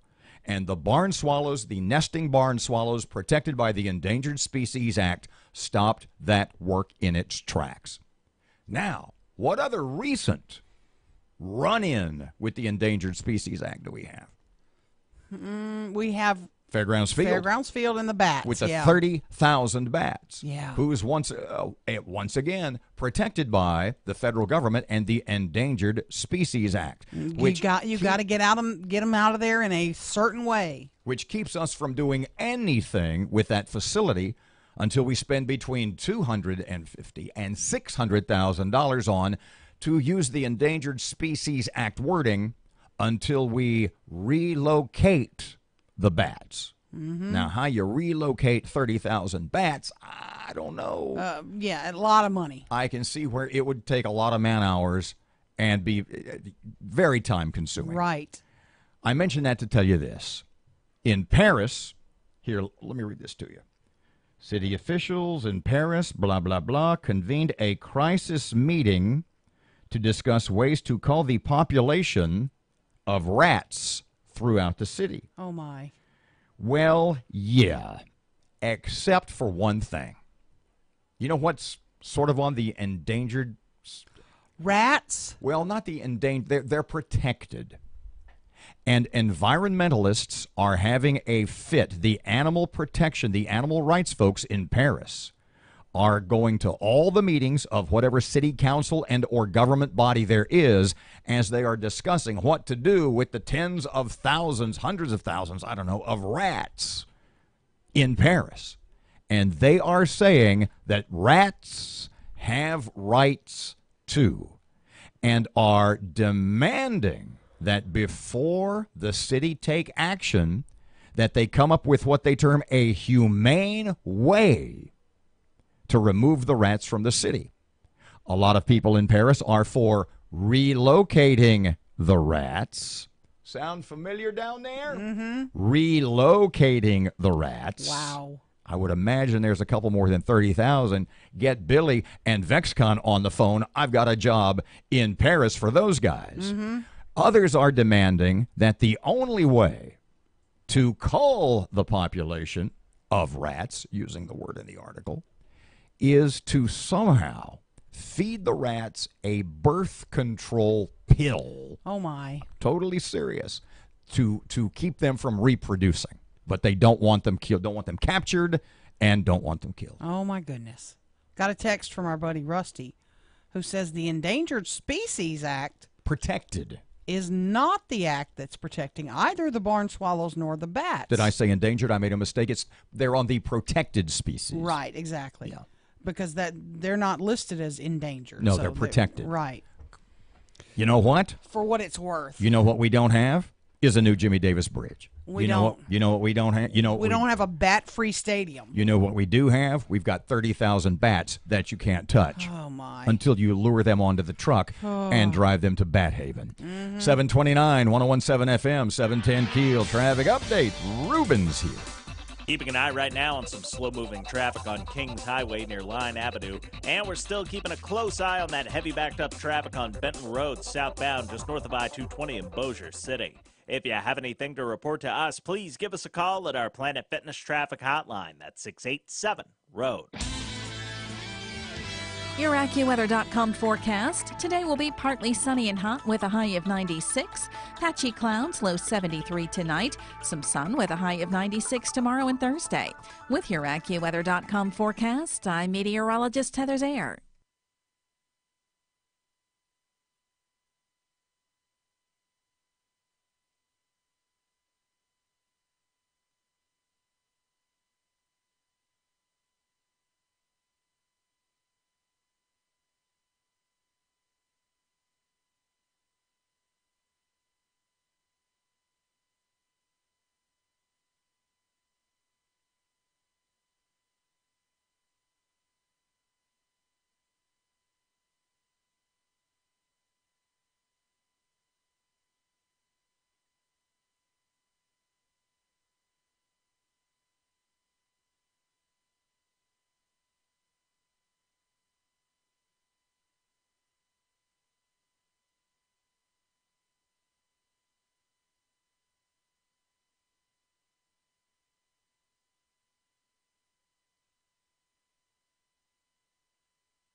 The power of information.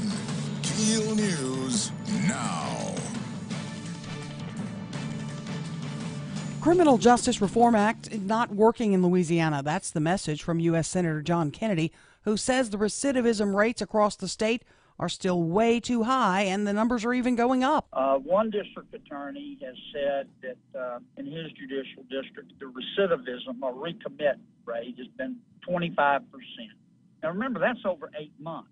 The normal period of time to compute recidivism rates is 3 years. At the rate we're going, we'll, unfortunately, if it doesn't slow down, we'll set records. Kennedy says too many offenders are reoffending. Some are even committing violent crimes. London's Metro Police say the Counter-Terrorism Command is leading the investigation after a car crashed into security barriers outside the Houses of Parliament. The police force says it's keeping an open mind about the incident, which comes only a year after a man plowed a car into crowds on Westminster Bridge, killing 4. Shreveport police investigating a late-night shooting. The incident happened on LaGuardia Street. According to officers, a man was riding his bike around 10 p.m. when a shooter opened fire on him, hitting him at least once in the chest. Police believe the gunman then fled into some nearby woods. The victim's wounds are considered life-threatening. City of Shreveport set to ask the council for money to repair damage to Independence Stadium. The stadium was originally damaged by a tornado back in April. Then strong storms in late July further damaged the roof, causing a severe leak on the club level.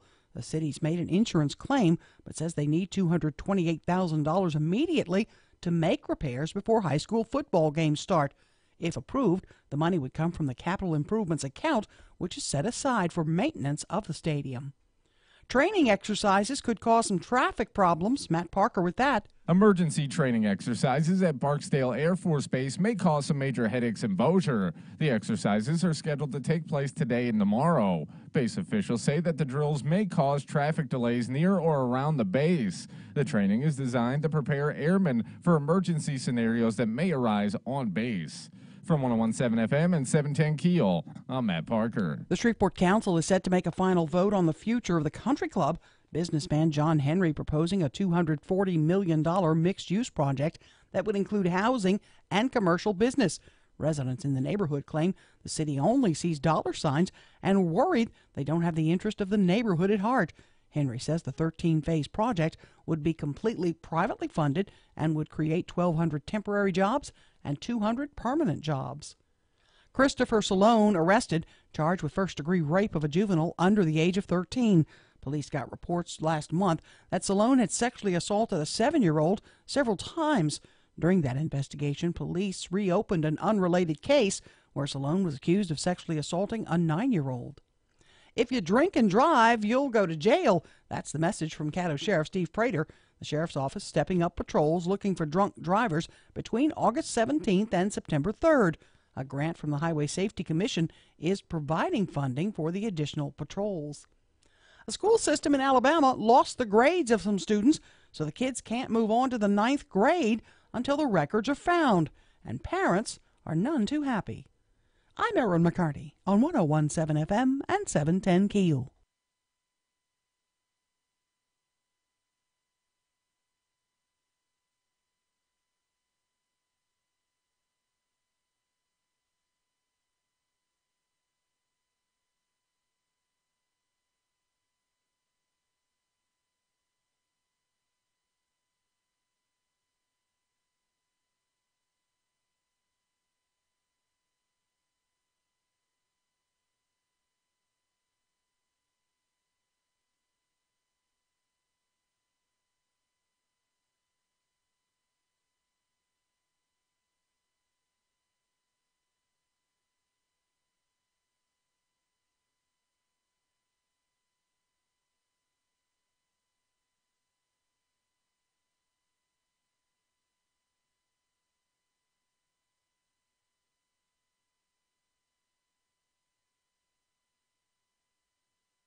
.101.7 FM is 710 KEEL, 736. Robert and Erin, I have not been paying a lot of attention because it's I've said for a long time, one of the regrets in my life, and I'm being totally serious, is that I do not have allegiance in any way to any specific college. Really? I went to LSUS for 2 years back in 1970, 70 and 71, early 72. Don't consider yourself a pilot? You know what? When I was out there, there were 2 buildings and there was a mobile home. Yeah. So, I mean, I had a lot of fun and a couple of years of school, but no, I mean, you're not wearing purple underwear like me. No. And the point being that you and so many people, I mean, you live and die specifically with LSU athletics. And it's in some ways, and I've quoted this before, the old Jerry Seinfeld joke, you root for laundry. I mean, you don't really care who's wearing the uniform. You don't really care what their backgrounds are, what kind of people they are. Nah. They may be great. They may not be so nice. But the point being, if they win 9 or 10 or 11 games, they're your guys. Yeah. Now, the point I was going to make was, I don't pay a lot of attention to college football until the season sort of starts. Right. I have not paid any attention at all to LSU's training camp that they're currently in. Yeah. The one thing that I've noticed is that there seems to be a paucity, a shortage of articles about Ed Orgeron's charges. And the point I'm making is that if, specifically at quarterback, if they had some kid that was blowing it up in camp, don't you think you'd be hearing more about it? Oh, he's the guy. Yeah, he's my guy. He's so earned the fact that none of the coaches, specifically head coach Orgeron, or none of the Baton Rouge newspaper guys or TV guys or anything else, are touting quarterback A or B or C. Right. Does that concern you a little bit? A little bit. You're getting a little too close to that September 2nd game. Is there even a starter name? Do you have any idea who it's going to be? No. The transfer kid seems to be the front runner, but nobody will confirm that. Yeah. During the spring, the first scrimmage Ohio game. State was he from? I believe so. Yeah. So basically, the fact that none of us know his name and can barely mention where One of them's Narcisse. Is he the transfer? where I he don't know. transferred from. Does Yeah. that tell you that maybe it's not that he's so awesome, it's that everybody that there before wasn't very good? I mean, wasn't this kid Miles Brennan? Was that his name? Have I got that right? Miles Brennan's there. They have a kid, Jordan Loving. He's a freshman. He's going to probably redshirt. I'm looking at the roster now.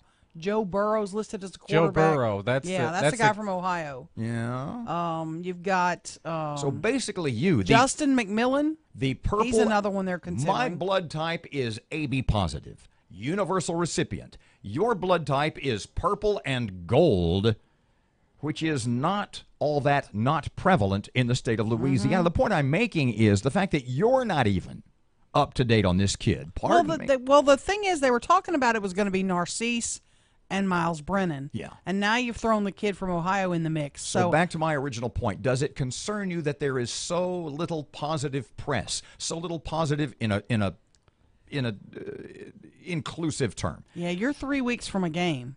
Does it concern you that it all seems to be up in the air? You got to have a guy. That you're not turning on the TV and say, oh, this kid is just burning it up. He's my guy. Yeah. I'm a little bit concerned. You bet. In all fairness, things are a little bit ugly right now for LSU because they're installing a new offense. A lot of these kids they brought in, like Miles Brennan, were brought in for an offense that is no longer there. Mm-hmm. You got Matt Canada gone. Yeah. Look how well so that you have, worked out Steve last. Ensminger running the offense, and things are changing. Yeah. I hope for the better.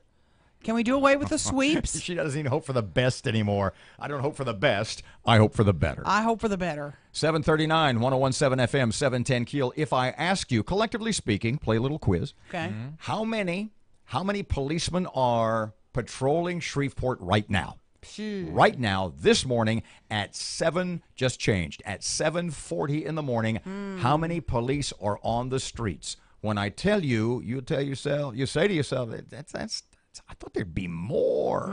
Like Roadhouse, I thought you'd be bigger. Yeah. 1017 FM, 710 Keel. Here's Ruben, traffic update. Keeping an eye right now on some slow-moving traffic on Kings Highway near Line Avenue. And we're still keeping a close eye on that heavy backed-up traffic on Benton Road southbound just north of I-220 in Bossier City.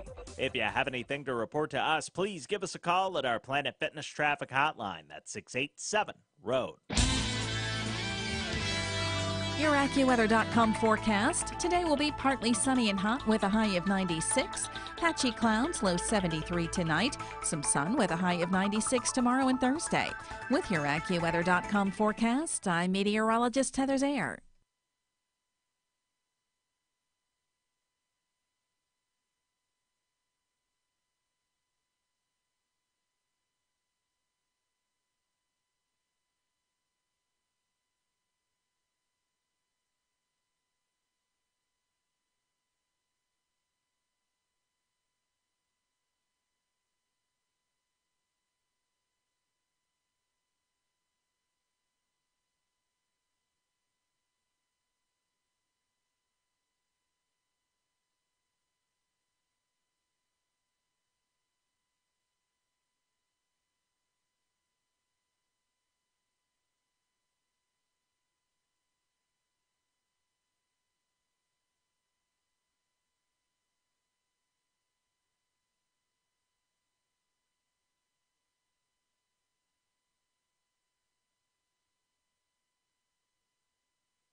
We need the Jack Spring Electric Shockbuster chair.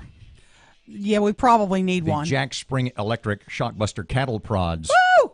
Exactly. 101.7 FM and 710 Keel, Robert and Erin. What's it called? I didn't know it had a name. The gap year? Basically, what a gap year is if you have really rich parents and then you finish high school and before you go to college, you take 12 months and you just goof off and spend their money. Yeah. Because, I mean, wander through Europe. Now, we're talking specifically in this case about Malia Obama. And so she graduated high school, and instead of going to college right away, she took a gap year. A gap She year. went to Amsterdam. What did you say? What was the first thing you said when you saw that? I wish I'd have had a damn gap year. I would have loved it.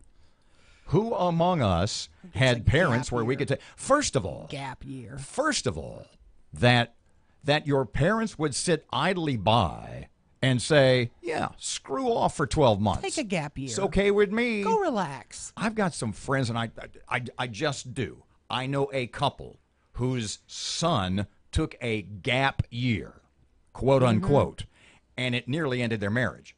And it nearly broke up their marriage because mom said he needs time to find himself. And dad's going, he needs to get off his ass and find out. If he's not going to school, he needs to get a job. No, he needs a gap year. Do you think they had that argument at the Obama house? Malia needs a gap year. You think Barack said she needs to get off her ass, get a job? Yeah. Night clubbing in Paris or going to wherever it is on somebody else's dime. In Amsterdam, where you can do drugs legally, I mean, all kind of drugs. No, but said she spent time partying in Amsterdam.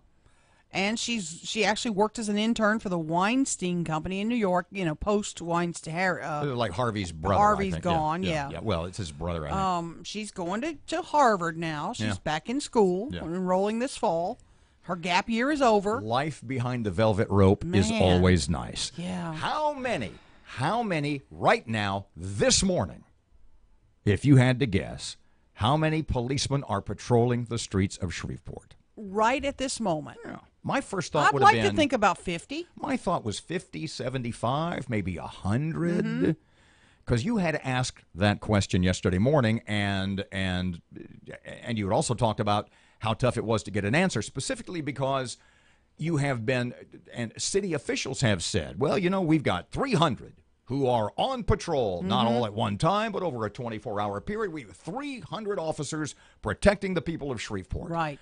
And the challengers for the mayoral job have said, well, that's not quite the case. What have some of them said to us? Well, they're saying there's 170 that are patrolling in any given day. And different shift. Yeah, and the mayor's office said it's closer to 300. But you yesterday morning, in a fit of pique, you literally slammed your fists on the desk and you said, what I want to know is... how many policemen are on the street right now? And it was about this time yesterday morning. How many are rolling out there right now? And we received a text. Yeah, I got a couple of them. I'm not going to tell you who they're from. Let me roll this one first. We received a text. The Shreveport Security Systems text line, 318-392-1884. You would be right in determining the number. Right this minute. On day shift, did I mention this was from the Shreveport? This is from SPD. Right this minute, on day shift, you have maybe 25 to 30. And that's if no one is called in sick or is on vacation. That's about half of what I thought it was. But it is what it is. And you received also. Got this. You are correct, Erin. We have always had around 160. Never have I seen 200. And any one given shift, you may have 37 officers out there. 37 police. You know, if I'm in control of the police department, I reprioritize. I don't think you need as many out there right now at 7:47 in the morning. I think maybe you bump people's shifts back. And you and I had this conversation yesterday off the air after the show was over. And I said, you go in, you tell the day shift guys, half of you are going to nights. We're going to stop this nonsense that's happening at night. And, if our boss came into this room and said, okay, Robert and Erin, half of y'all are going to nights, one of y'all's going to nights, well, one of us would probably leave. You made a very valid point. You said they're not going to leave. They got a pension. They've got a job they love. They're going to go do the shift they're told to go do. They might not like it, but they'll go do it. This text is for Robert, Shreveport Security Systems text line. If you want to put more police, there's a point to be made here, so bear with me. This text is for Robert. If you want to put more police on patrol in high-crime areas, follow the example of Seattle, Washington. Install radar with cameras in school zones and other areas. This frees up police for other duties. And I responded, good point. There are numerous crime-fighting options. But, pay attention to this, want to know what you think. But, and we'll cover it when we get back, numerous crime-fighting options, but what is the cost? We do not live in a town flush with cash. I also got an email from the mayor yesterday regarding the quote that she says was not handled correctly. Oh, that's the one about the Haven. Yeah, hold on a second. Wait till you hear that. 749, 1017 FM, 710 KEEL. Keeping an eye right now on some slow-moving traffic on Kings Highway near Line Avenue. And we're still keeping a close eye on that heavy backed-up traffic on Benton Road southbound just north of I-220 in Bossier City. If you have anything to report to us, please give us a call at our Planet Fitness traffic hotline. That's 687-ROAD.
Good morning, 752. It's 1017 FM and 710 KEEL and the KEEL app, a free download. Here's sports.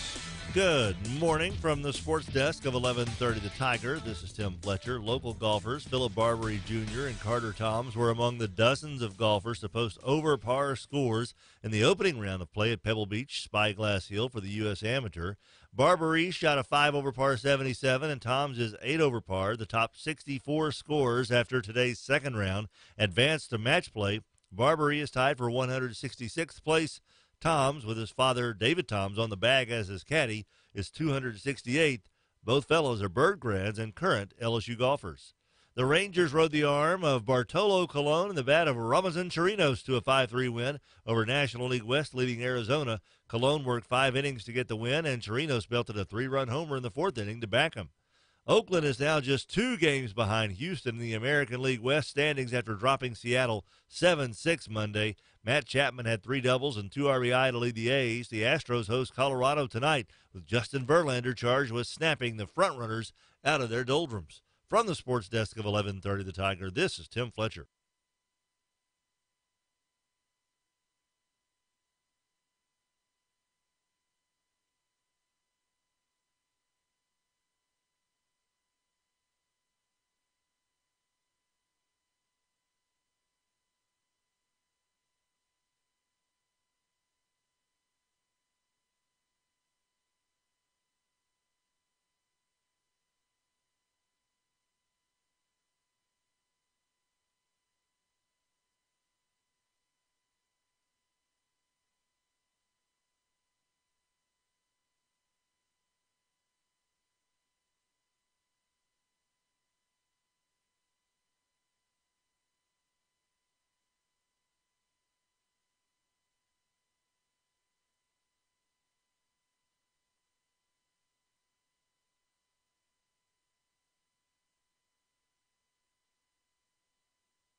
1017 FM and 710 Keel, Robert J. Wright and Erin McCarty. Save the mayor's email for 810. That deserves as much time as it needs, and we're sort of pressed. Got something real quick here with regard to officers on the streets. Go ahead. SPD won't share numbers with council either, but think about this. 500 sworn officers, let's say 300 are patrol, but that's probably high. Sworn officers include patrol, admin, detectives, jail staff, and others. Counting sick leave, extended leave, vacay, and court appearances, you're down to 250. Then spread that number across 3 shifts. Scary. When 20-plus units show up at a shooting, what parts of town are left uncovered? Is that from a source we can identify? It's from a city council member. And we'll stop it at that? Stop it at that, yeah. All right. Look, no matter what you do, if you want more policemen, if you want internet across the city, if you want any of the things that any of the candidates have proposed. Yeah. And I would never intimate that those wouldn't be awesome for the city. The problem is, as I texted back to the listener on the Shreveport Security Systems text line, we are not a city flush with cash. Nope. And that's where the problem starts. You can say, because Adrian said, just like Chattanooga, internet across all. Look, great idea. How much does that cost, right. and where's the money going to come from? Stephen Jackson made a couple of suggestions. Great ideas. Where's the money coming from? Because until we come up with, and that's basically after the crime thing, that's basically that's the determining factor in this mayoral election. You know, you can quote Adrian, nothing stops a bullet like a job. Okay, so where's the money going to come from? Who's coming in? Who's going to hire a whole slew of people? Yeah, where are these jobs coming from? And do it fast. Right. 756, 1017 FM, 710 Keel. Erin gets an email. Erin gets an email from the mayor. Tell you what it is just after 8. Right now, here's Hannity on Keel. Up on the right side.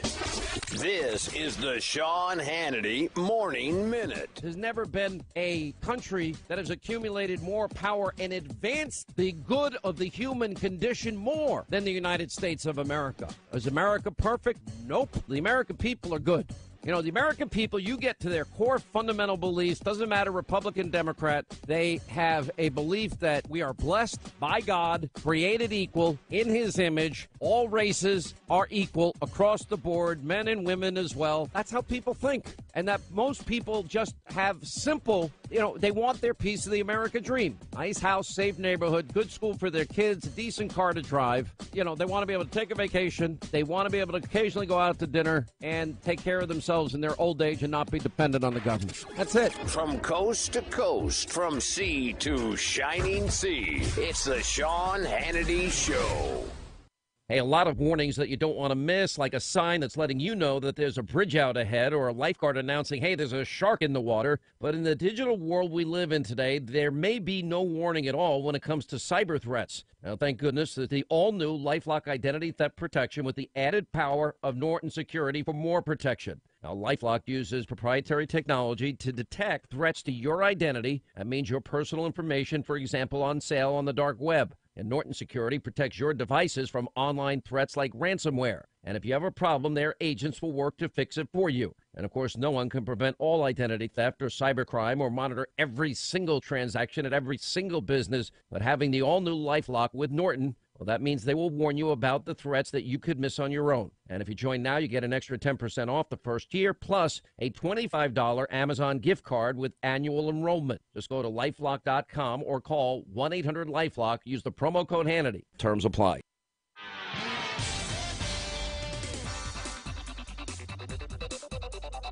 Keeping an eye right now on some slow-moving traffic on Kings Highway near Line Avenue. And we're still keeping a close eye on that heavy backed-up traffic on Benton Road southbound just north of I-220 in Bossier City. If you have anything to report to us, please give us a call at our Planet Fitness traffic hotline. That's 687-ROAD.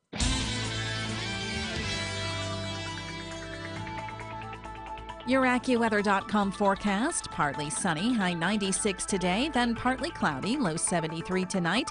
Some sun, high 96 tomorrow and on Thursday. With your AccuWeather.com forecast, I'm meteorologist Heather Zayer. breaking news and trending talk. This is 1017 FM and 710 KEEL. KEEL, Shreveport.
I don't even know where we are. 1017 FM and 710 KEEL. Robert and Erin. Miss Erin, local news getting ready right now. Final vote could come on the future of the Shreveport Country Club. We'll talk more about that. Also coming up, we'll have more on some training exercises at Barksdale, plus the flu. There's an outbreak locally, according to some folks. Do you think we could find somebody either on the phone or by text or posting on our Facebook page or something, somebody who could make the case that a renovation of Shreveport Country Club would be a bad idea? Maybe, because there are people who think it is. We will discuss, and Miss Erin gets an A-mail from the mayor. Yeah. That's coming up next. Fletcher in sports, traffic, and weather all this hour here on KEEL.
information. KEEL News now. U.S. Senator John Kennedy says crime is a problem in Louisiana, and he says the numbers in Shreveport don't look good. Shreveport was just listed one of America's 25 murder capitals. Our crime rate's 126% higher than the national average. Our violent crime rate in Shreveport is 146% above the national average. The governor says, well, we're just letting nonviolent criminals go. Well, they forgot to tell the nonviolent criminals. Kennedy says the reform efforts in Louisiana are not working, and already he claims 2 people have been murdered by inmates who were released early. Shreveport police investigating a late-night shooting. The incident happened on LaGuardia Street. According to officers, a man was riding his bike around 10 p.m. when a shooter opened fire on him, hitting him at least once in the chest. Police believe the gunman then fled into some nearby woods. The victim's wounds are considered life-threatening. Emergency training exercises at Barksdale may cause some headaches in Bossier. The exercise is taking place today and tomorrow. Base officials say the drills may cause some traffic delays near or around the base. The training designed to prepare airmen for emergency scenarios that may happen. The city seeking money to fix a damaged stadium. Matt Parker with that. The city of Shreveport is set to ask the city council for money to repair damages to Independence Stadium. The stadium was originally damaged by a tornado back in April. Then strong storms in late July further damaged the roof, causing a severe leak on the club level. The city has made an insurance claim, but says they need $228,000 immediately to make repairs before high school football games take place at the stadium. If approved, the money would come from the capital improvements account set aside for maintenance of Independence Stadium. From 101.7 FM and 710 KEEL, I'm Matt Parker. The council also set to take a final vote on the future of the Shreveport Country Club. Businessman John Henry proposing a $240 million mixed-use project that would include housing and commercial business. Residents in the neighborhood claim the city only sees dollar signs, and they're worried they don't have the interest of the neighborhood at heart. Henry says the 13-phase project would be completely privately funded and would create 1,200 temporary jobs and 200 permanent ones. Several youngsters at the Southland Park Daycare Center in Shreveport have been reporting flu-like symptoms. State Health Department officials tell me some of the children have tested positive for the flu. Local pediatrician Dr. Neera Shabra tells KEEL News who should go see the doctor.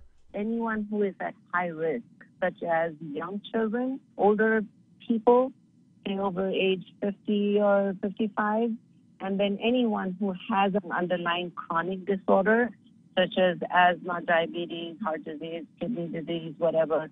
If they have anything underlying chronic, they should definitely go see the doctor. Dr. Shabra says schools should also send information home to parents about getting the flu shot. The shots are being offered free in Caddo schools.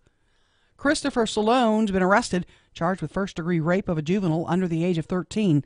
Police got reports back in July that he had sexually assaulted a 7-year-old multiple times. During that investigation, police reopened an unrelated case where Salone was accused of sexually assaulting a 9-year-old. If you drink and drive, you'll be under arrest. That's the message from Caddo Sheriff Steve Prater. The Sheriff's Office will be stepping up patrols looking for drunk drivers between August 17th and September 3rd around Labor Day. A grant from the Highway Safety Commission is providing funding for the patrols. 2 sisters who were former cafeteria workers charged with stealing nearly $500,000 from Connecticut schools over the past 5 years. The 61 and 67-year-old sisters have turned themselves in. I'm Erin McCarty on 101.7 FM and 710 KEEL.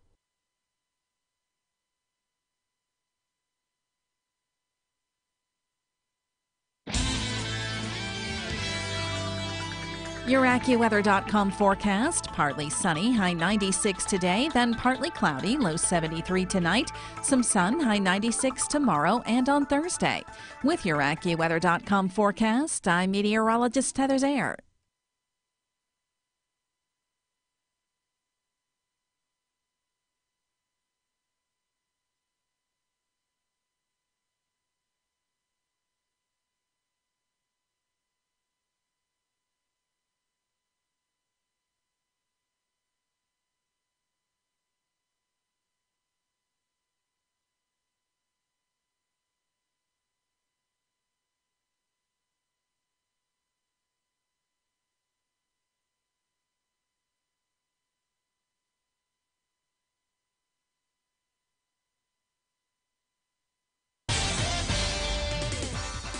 1017 FM 710 Keel. Here's Ruby. Starting to see some backed up traffic on I-20 westbound starting at Spring and Market. And we're dealing with 2 accidents on Barksdale Boulevard just south of Westgate Drive in Bossier City. If you have anything to report to us, please give us a call at our Planet Fitness traffic hotline. That's 687-ROAD.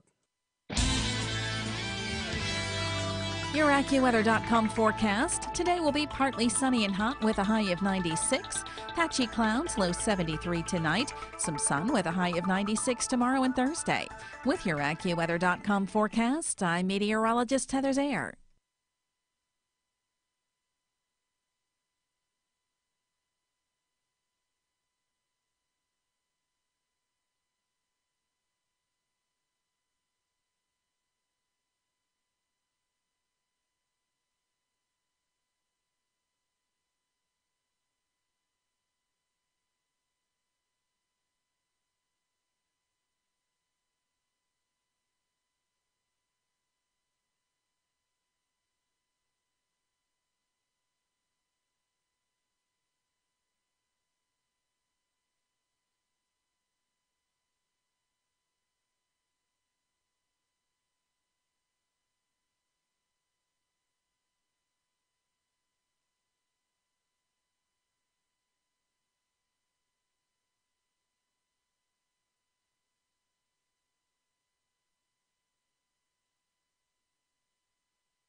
Oh, boy.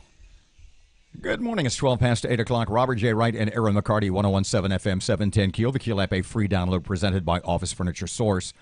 What are you pointing at? I'm pointing at my email. Okay, stop. We'll get to that. We've got a Okay. couple of other things to cover first. Okay. First of all, you just tried to kill me.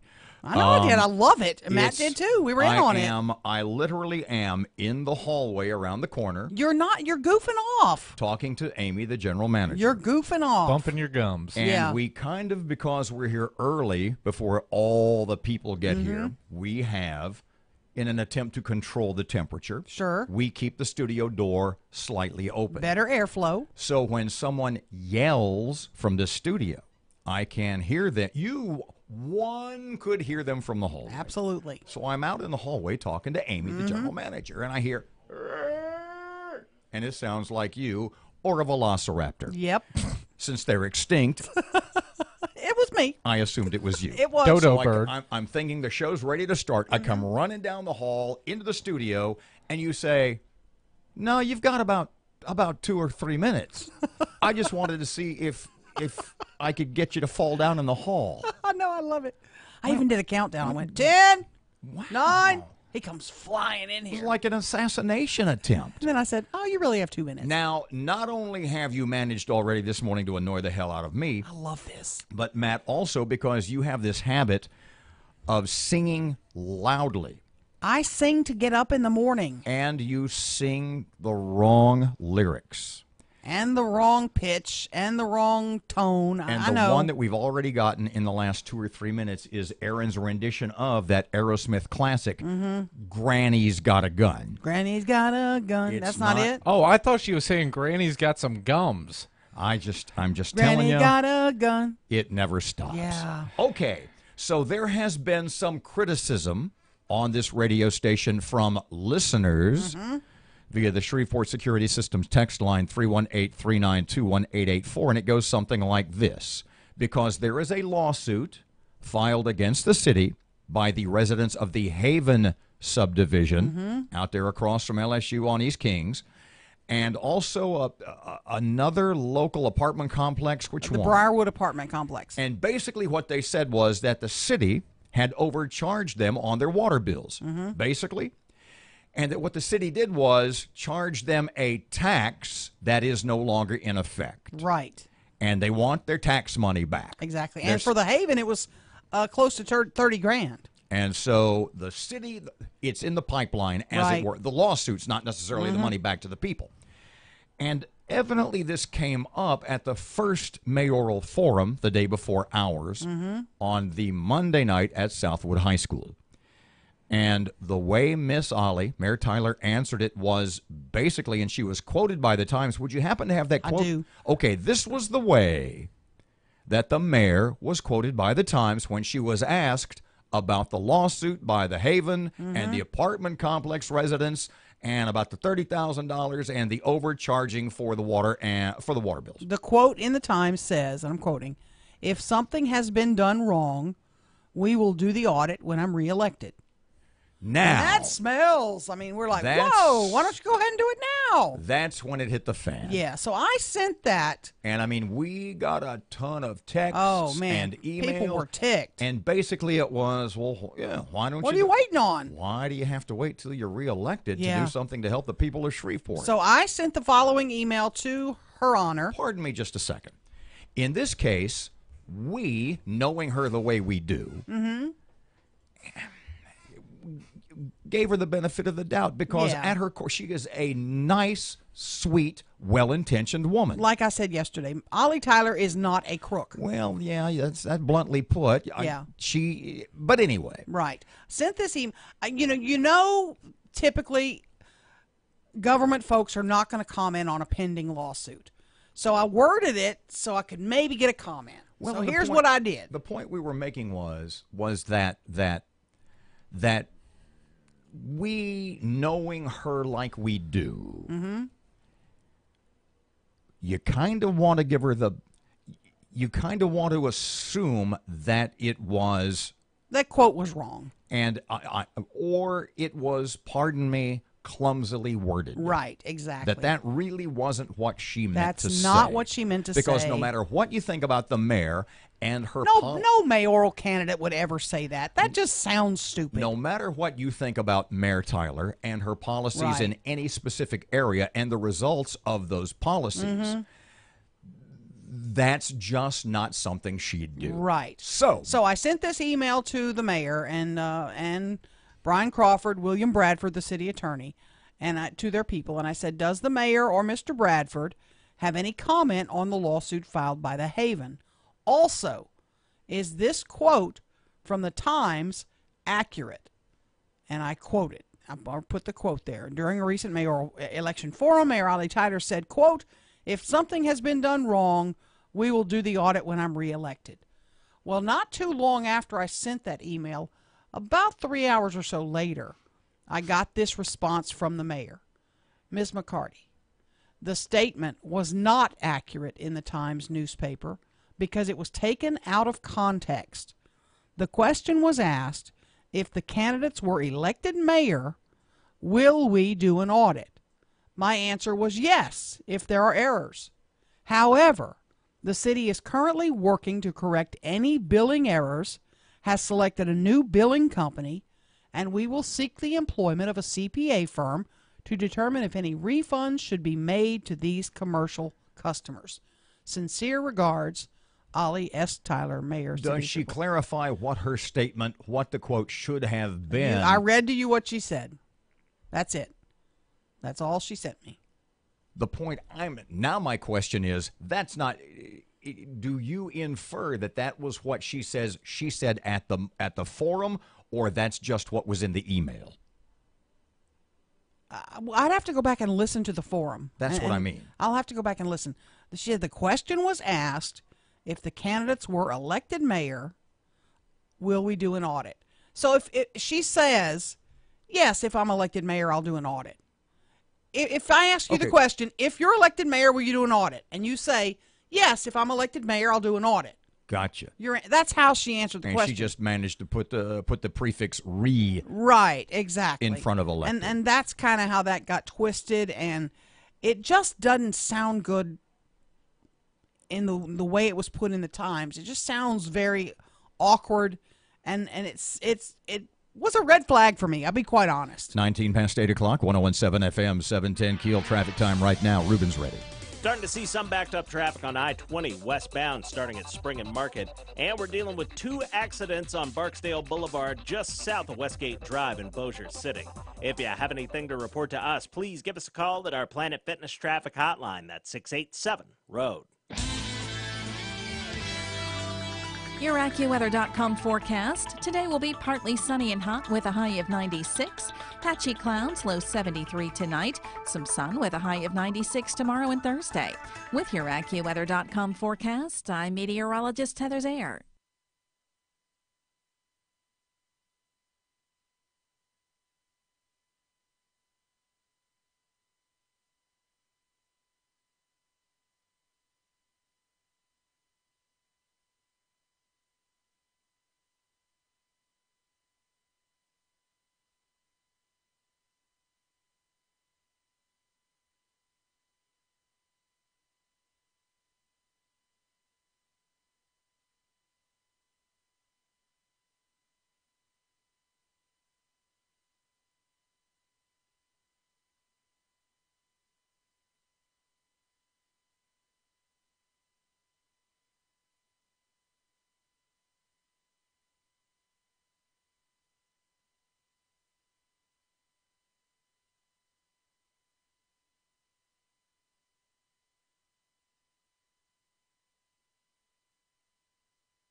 Past 8 o'clock, 101.7 FM, 710 KEEL Sports. Good morning from the sports desk of 1130 The Tiger. This is Tim Fletcher. Local golfers Philip Barbary Jr. and Carter Toms were among the dozens of golfers to post over par scores in the opening round of play at Pebble Beach, Spyglass Hill for the U.S. Amateur. Barbary shot a 5 over par 77 and Toms is 8 over par. The top 64 scores after today's second round advanced to match play. Barbary is tied for 166th place. Toms, with his father David Toms on the bag as his caddy, is 268th. Both fellows are Bird grads and current LSU golfers. The Rangers rode the arm of Bartolo Colon and the bat of Ramazan Chirinos to a 5-3 win over National League West leading Arizona. Colon worked 5 innings to get the win, and Chirinos belted a 3-run homer in the 4th inning to back him. Oakland is now just 2 games behind Houston in the American League West standings after dropping Seattle 7-6 Monday. Matt Chapman had 3 doubles and 2 RBI to lead the A's. The Astros host Colorado tonight with Justin Verlander charged with snapping the frontrunners out of their doldrums. From the sports desk of 1130 The Tiger, this is Tim Fletcher.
Someone had made the comment, 101.7 FM and 710 KEEL, Robert J. Wright and Erin McCarty, someone had made the comment that they were watching the video of the program earlier this morning on the KEEL Facebook page, and that I had taken my glasses off to text someone. Oh, boy. And I said yes, because when you wear bifocals, there's the distance vision on top, there's the reading vision on the bottom, and then if you really want to read your phone, you have to take your glasses off. Yeah. Don't you say a word. I was just going to quote Arnold Palmer. What is it? Getting old's not for sissies? Isn't that? Okay, so there are a couple of things as we are sort of, I don't know if you're doing this, I am. And I am writing down notes and questions on one specific page of my notebook for our next either mayoral forum or when a candidate singularly joins us. Are you doing that? Are you just making notes for the next time? Yeah, I'm keeping notes, and I've been in touch with the other 3 candidates for mayor, and we're working on getting all 3 of them in next week. Well, I'm talking about the 5 that we had in for the forum and having them and we're back going to do in another one with them. I hope we will. I want to have them in individually also because, you just find out more. You find out more about what they think when they've got all the time in the world to answer, and you can look them in the face, and I don't want to say interrupt, but interject as you go along. Mm-hmm. And we've talked about a bunch, including, is Shreveport government bloated? Is the money being well spent? But you wonder who would really know that beyond the mayor and or perhaps Stephen Jackson, right. Caddo commissioner. Right. Adrian can't look at the book. Perkins can't look at the books. Talaferro can't look at the books. Leo can't look at the books. I mean, you can to a degree, but you can't find out. You can't get into the nuts and bolts of city government, and that was one of the points Scott Hughes made. That one of the advantages that Miss Ollie has is that somebody can suggest paying for something or some sort of new innovation or investment, and she can say, okay, but I'm flying the boat here, and I'm just telling you right now, we don't have the money. Well, I will tell you this, Robert, and I know I don't have a life. So actually on my vacation, a lot of this is online. You can go see city budgets going back 10, 15 years, line by line, item by item. You can go look at it. Employee you can go see by employee. You're not going to have the names, but you'll have the positions. You'll see how much we've spent in this department on the repairs. You can go look at it and compare and see how it's grown over the years. And my whole issue, and this goes to city government, state government, everything, when you have a city or a state where you're losing population, and we all, despite somebody sending out some twisted numbers, we all admit Shreveport's lost population. You have to cut government spending. It just has to come with it because you don't have the same revenues. Okay, so my question to you is, and our question obviously for the candidates when they come back en masse or individually. Right. If you want to do all these things, if you want to invest in the city, where's the money going to come from? Because as you said, the tax base is not what it was. In fact, one of the questions I invest in your city. And the question beneath it, how? And Matt's brought up a couple of times this morning. We've been kind of arguing with each other during the break. He's saying, sometimes you just got to make tough decisions. If we're going to do anything in this town, you got to invest in this town. And I'm saying, okay, but where's the money coming from? Who's going to pay for that? Are you going to raise taxes on the diminishing tax base? Who wants to pay more? Are you going to increase maybe a sales tax, which hits everybody? Do you annex other neighborhoods into the city, which will bring in more tax revenue, but it'll also put a strain on other services? I'm not sure you could. If you want to improve Shreveport's economy, you're going to need to annex Texas. I think maybe annex Benton. I'm for that. Just jump Bossier City. Yeah, go all the way to Benton. Right to Benton. And that's the high dollar property. We want Benton. I think Lowe might have a problem. It with would that. no longer be called Shreveport. It would be Shreveton. New name. That is one of the worst ideas I think I've ever heard. Yeah, it's so bad. In we fact, want the Piggly Wiggly, damn it. It's such a bad idea. I'm about to urge her to start singing again. Oh, boy. 28 past 8 o'clock, 101.7 FM, 710 KEEL. Erin has local news. Serious news. We built this city on sausage rolls. Up next, in the meantime, here's Ruben. Starting to see some backed up traffic on I-20 westbound starting at Spring and Market. And we're dealing with 2 accidents on Barksdale Boulevard just south of Westgate Drive in Bossier City. If you have anything to report to us, please give us a call at our Planet Fitness traffic hotline. That's 687-ROAD. Your AccuWeather.com forecast. Today will be partly sunny and hot with a high of 96. Patchy clouds, low 73 tonight. Some sun with a high of 96 tomorrow and Thursday. With your AccuWeather.com forecast, I'm meteorologist Heather Zayer.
information.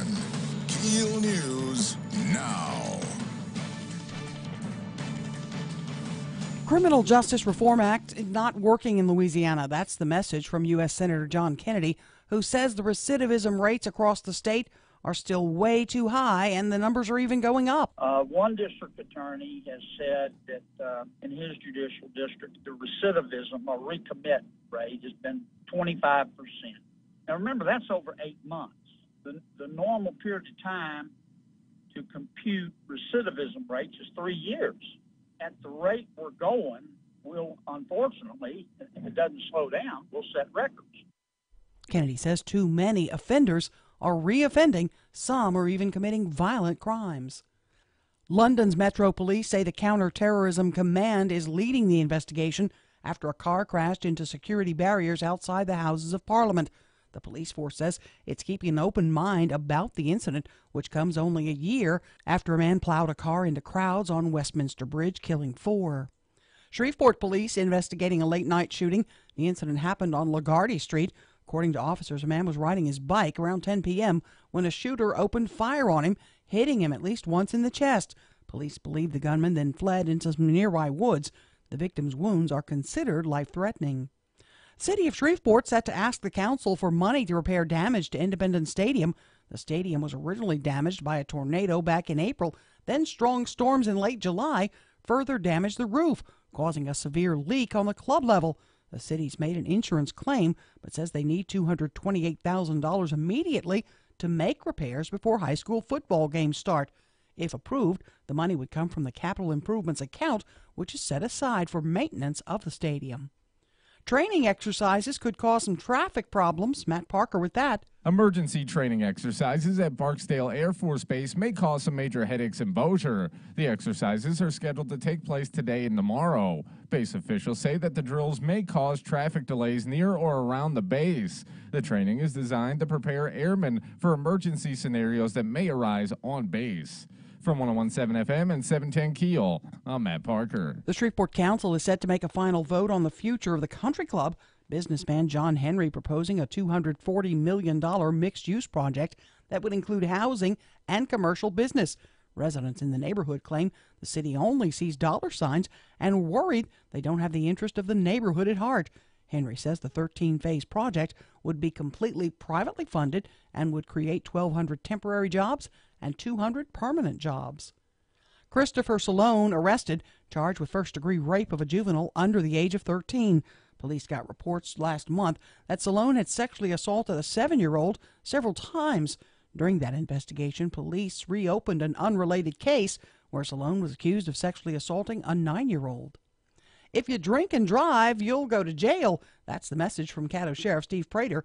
The sheriff's office stepping up patrols looking for drunk drivers between August 17th and September 3rd. A grant from the Highway Safety Commission is providing funding for the additional patrols.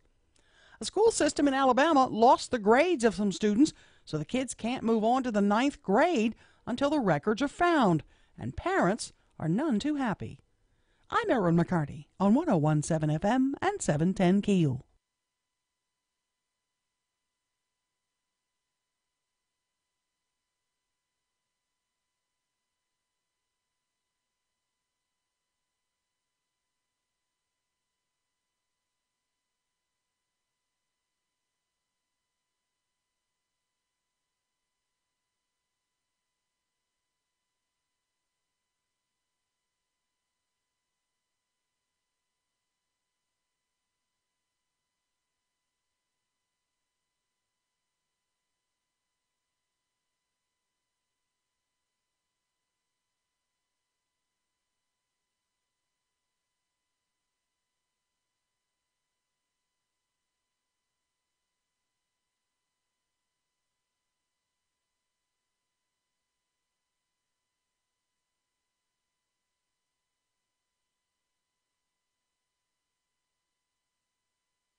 .101.7 FM is 710 KEEL. Robert and Erin have an email here.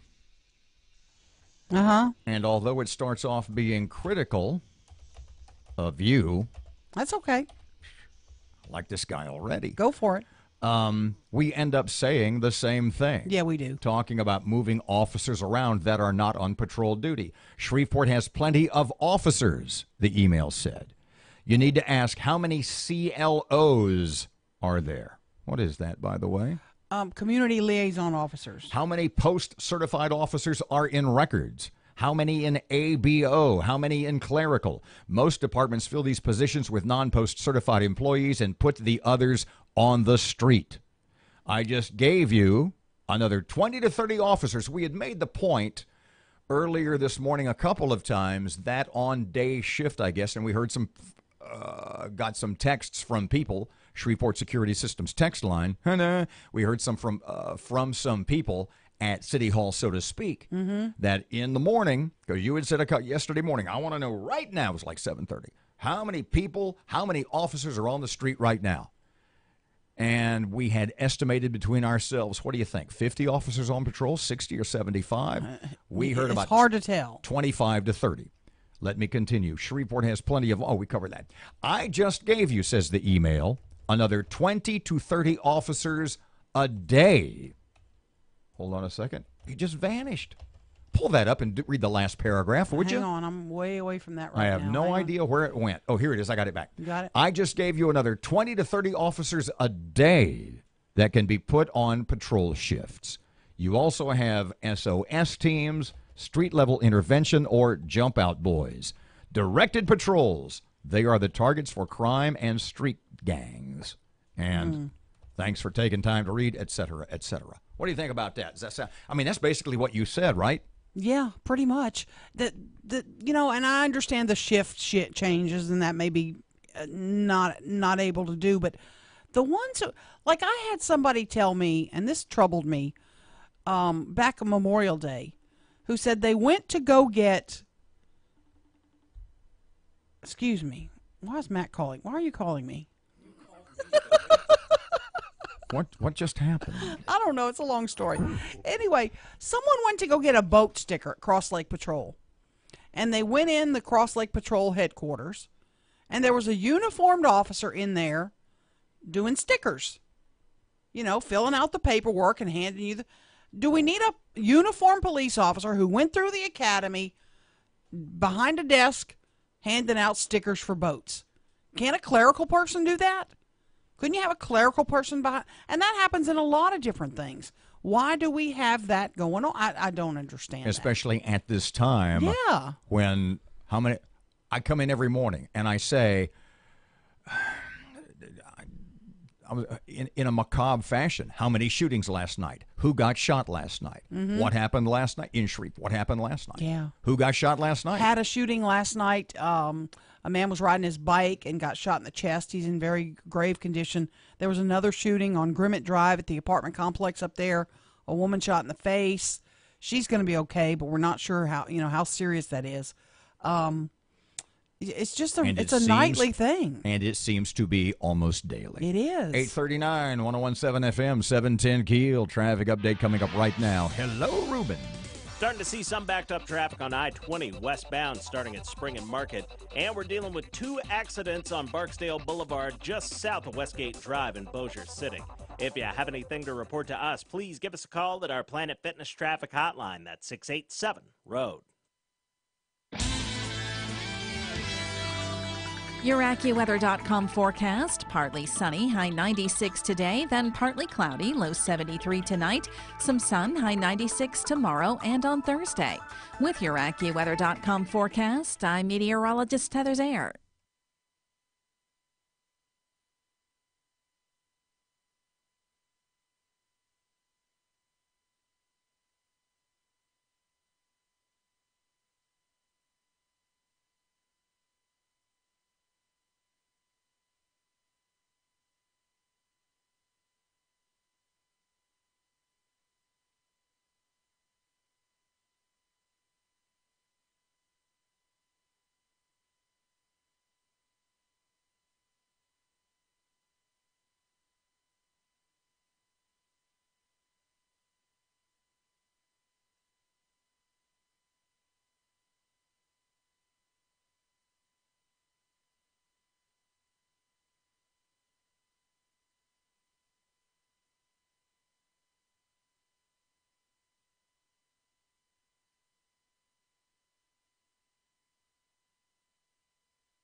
Robert J. Wright and Erin McCarty, 101.7 FM and 710 KEEL. It's 8:41.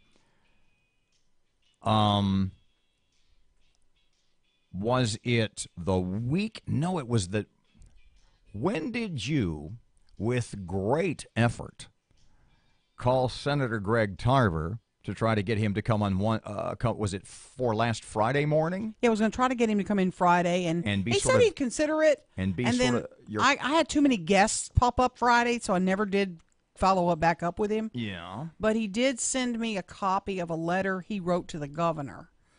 Because I want Greg to come in. I'm going to quote him now, almost a direct quote. I think you heard it. I said, because I'm trying to You're get him to talking come in and about talk Tarver about now, Senator- talk about Senator Tarver Okay, to okay, talk about the okay. mayor's race, and he's not really. He's very reluctant to do that. He said maybe after the primary, maybe he'll come in. Excuse but me, then just I said, well, I really want to get you to come in and talk about what we need to do to fix Shreveport. And do you know what he said? The direct quote. You don't have enough time for me to tell you what we need to do to fix Shreveport. Pardon me, Mr. Gregg, but she just offered you an hour. Erin's Yeah. on the phone. You want to come in and talk? You got an hour. That's not enough time. Come on. He didn't say he wasn't going to do it. He said, let me think about it and call me back this afternoon. And I never did follow up because things just started booking up hard and heavy for Friday. Speaking of, and I heard this weekend from a couple of folks, just not to go off on a way off the highway here. But I heard from a couple of folks that though there was some speculation, although we did not believe that the rift between Tarver and Perkins going back about 45 days now, there were those that had speculated that it was a political ploy, A ruse. and we never really bought into that. There were a couple. It's not a ruse. No, it's legit. It's legit. You had heard that also. Yeah. Well, he sent this letter to Governor John Bel Edwards on, looks like August 8th. Dear Governor Edwards, this letter concerns selections that will be made to the various boards related to the newly constituted public-private partnership entity for the former LSU hospitals in Shreveport and Monroe. The December letter of intent signed by the parties, while non-binding, in A6 stipulates that a non-governing advisory board to be established with 2 representatives from BRF on it. Meaning Goes- Biomedical Research yeah, Foundation. Goes on to say, because of the acrimony that has surrounded the original partnership, I question the advisability of appointing BRF representatives or reserving seats for them on any board under this new agreement.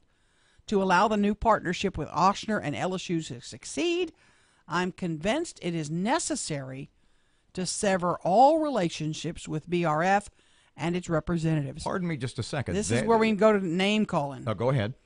Given the high profile of Steve Scrivanos in past disputes between BRF, University Health, and LSU, his involvement through one of these boards would be unacceptable to me. Man.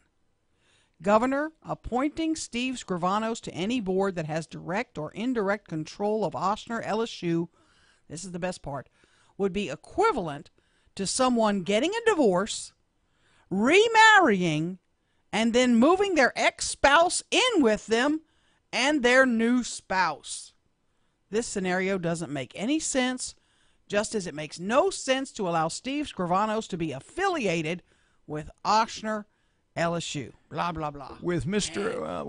Scrivanos aside, okay, if BRF is going to be, for all intents and purposes, out of the picture at LSU, at the medical school, right? Right. If they're going to be out of the picture, why are there going to be 2 BRF, Biomedical Research Foundation, representatives on this board?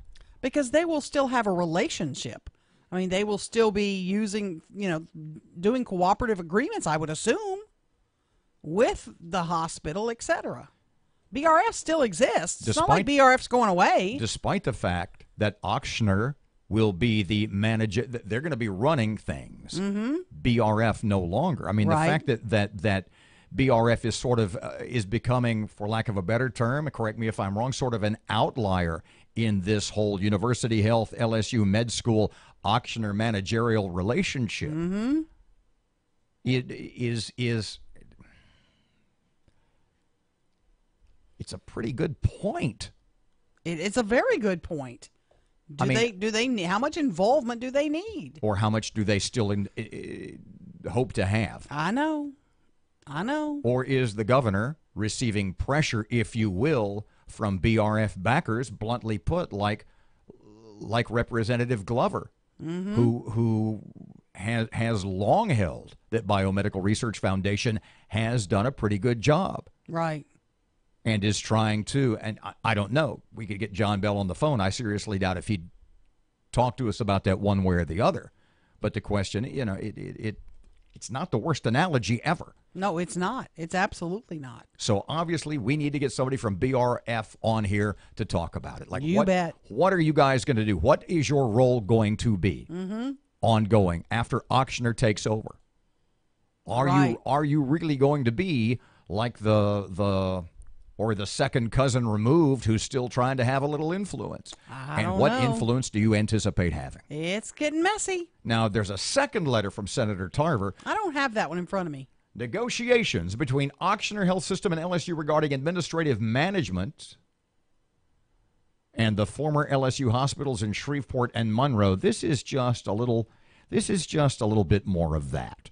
So it's basically two letters covering the same thing, i.e., is this really the best idea to have BRF people on the board? So I don't know. I think we have a plan for tomorrow, though, to look into this and see if we can find somebody from BRF to give us what is your role going to be? Maybe even Mr. Scrivano, since he's at the middle of all this, and how does he feel about being called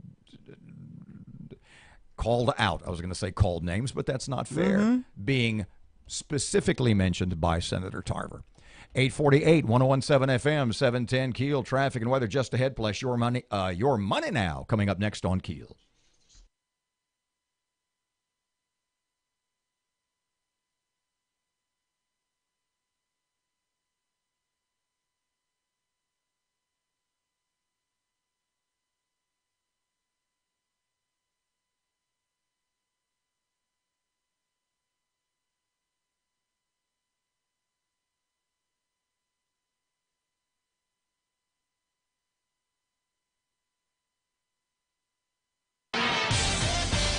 .117 FM and 710 KEEL, 849. Your money now just ahead. Right now, traffic and Ruben.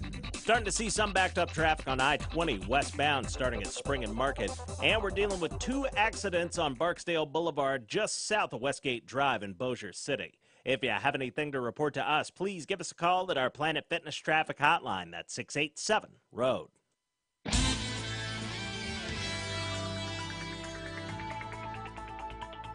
Your AccuWeather.com forecast, partly sunny, high 96 today, then partly cloudy, low 73 tonight. Some sun, high 96 tomorrow and on Thursday. With your AccuWeather.com forecast, I'm meteorologist Heather Zayer.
You're listening to American Ground Radio's Morning Minute. The Haven subdivision sent out a letter to its residents telling them they had a water dispute with the city of Shreveport. They tried to contact the city.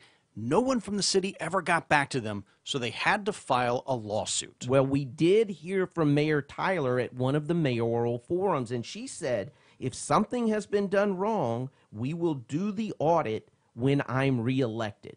This sends the wrong message to the voters of Shreveport. Can you imagine going to your favorite retail establishment, realizing you've been overcharged, telling the manager, and the manager responding, I'll get to it when I can? The mayor should do the job she's been elected to do, or she shouldn't be reelected.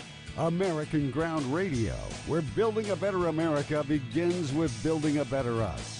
Return each weeknight from 6 to 7 p.m. with Louis R. Avalone and Stephen Parr on 101.7 FM and 710 KEEL and streaming live at KEELnews.com.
Good morning. It's 8:54. Robert and Erin, 101.7 FM and 710 KEEL. The KEEL app, a free download from Office Furniture Source.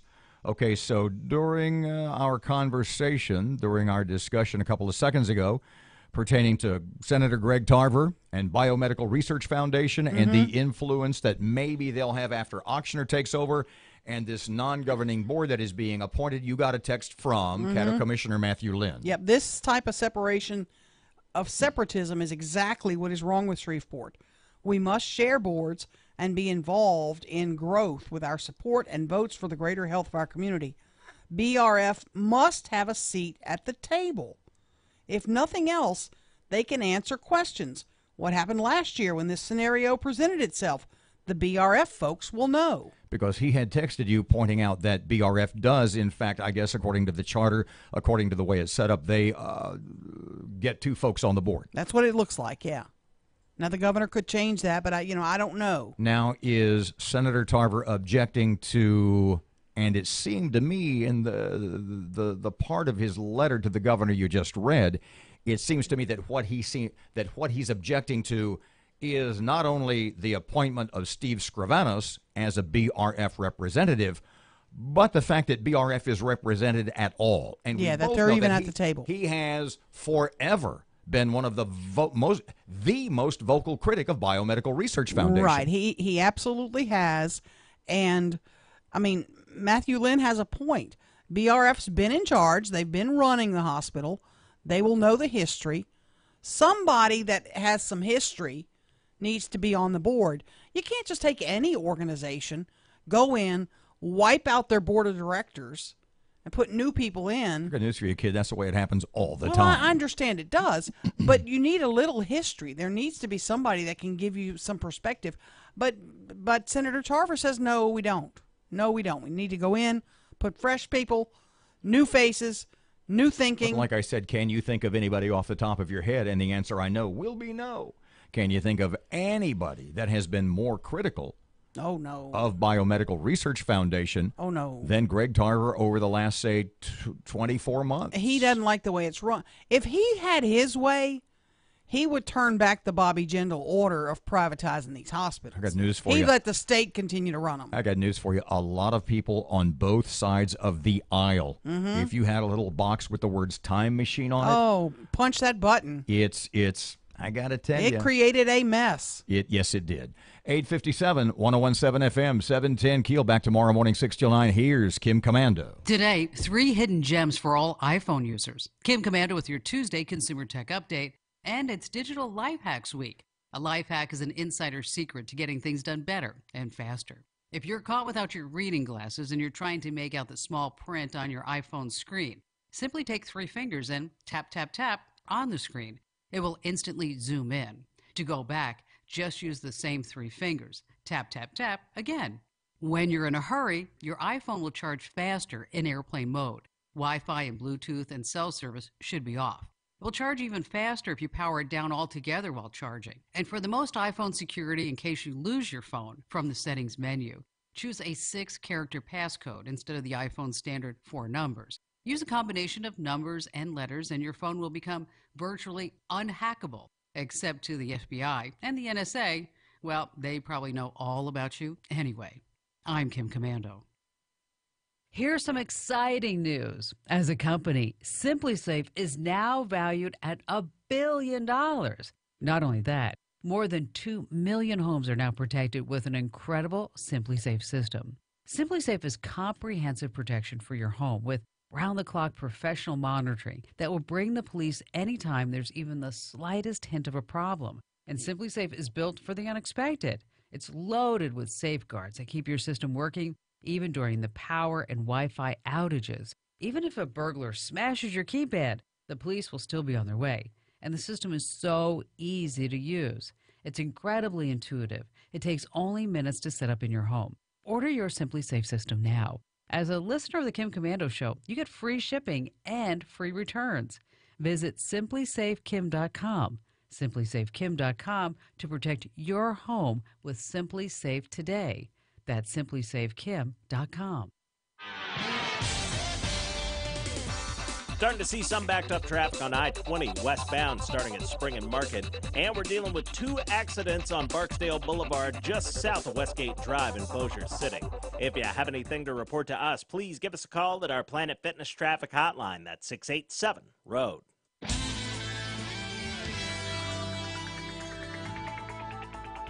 Your AccuWeather.com forecast, partly sunny, high 96 today, then partly cloudy, low 73 tonight, some sun, high 96 tomorrow and on Thursday. With your AccuWeather.com forecast, I'm meteorologist Heather Zayer. Breaking news and trending talk. This is 1017 FM and 710 Keel. KEEL, Shreveport.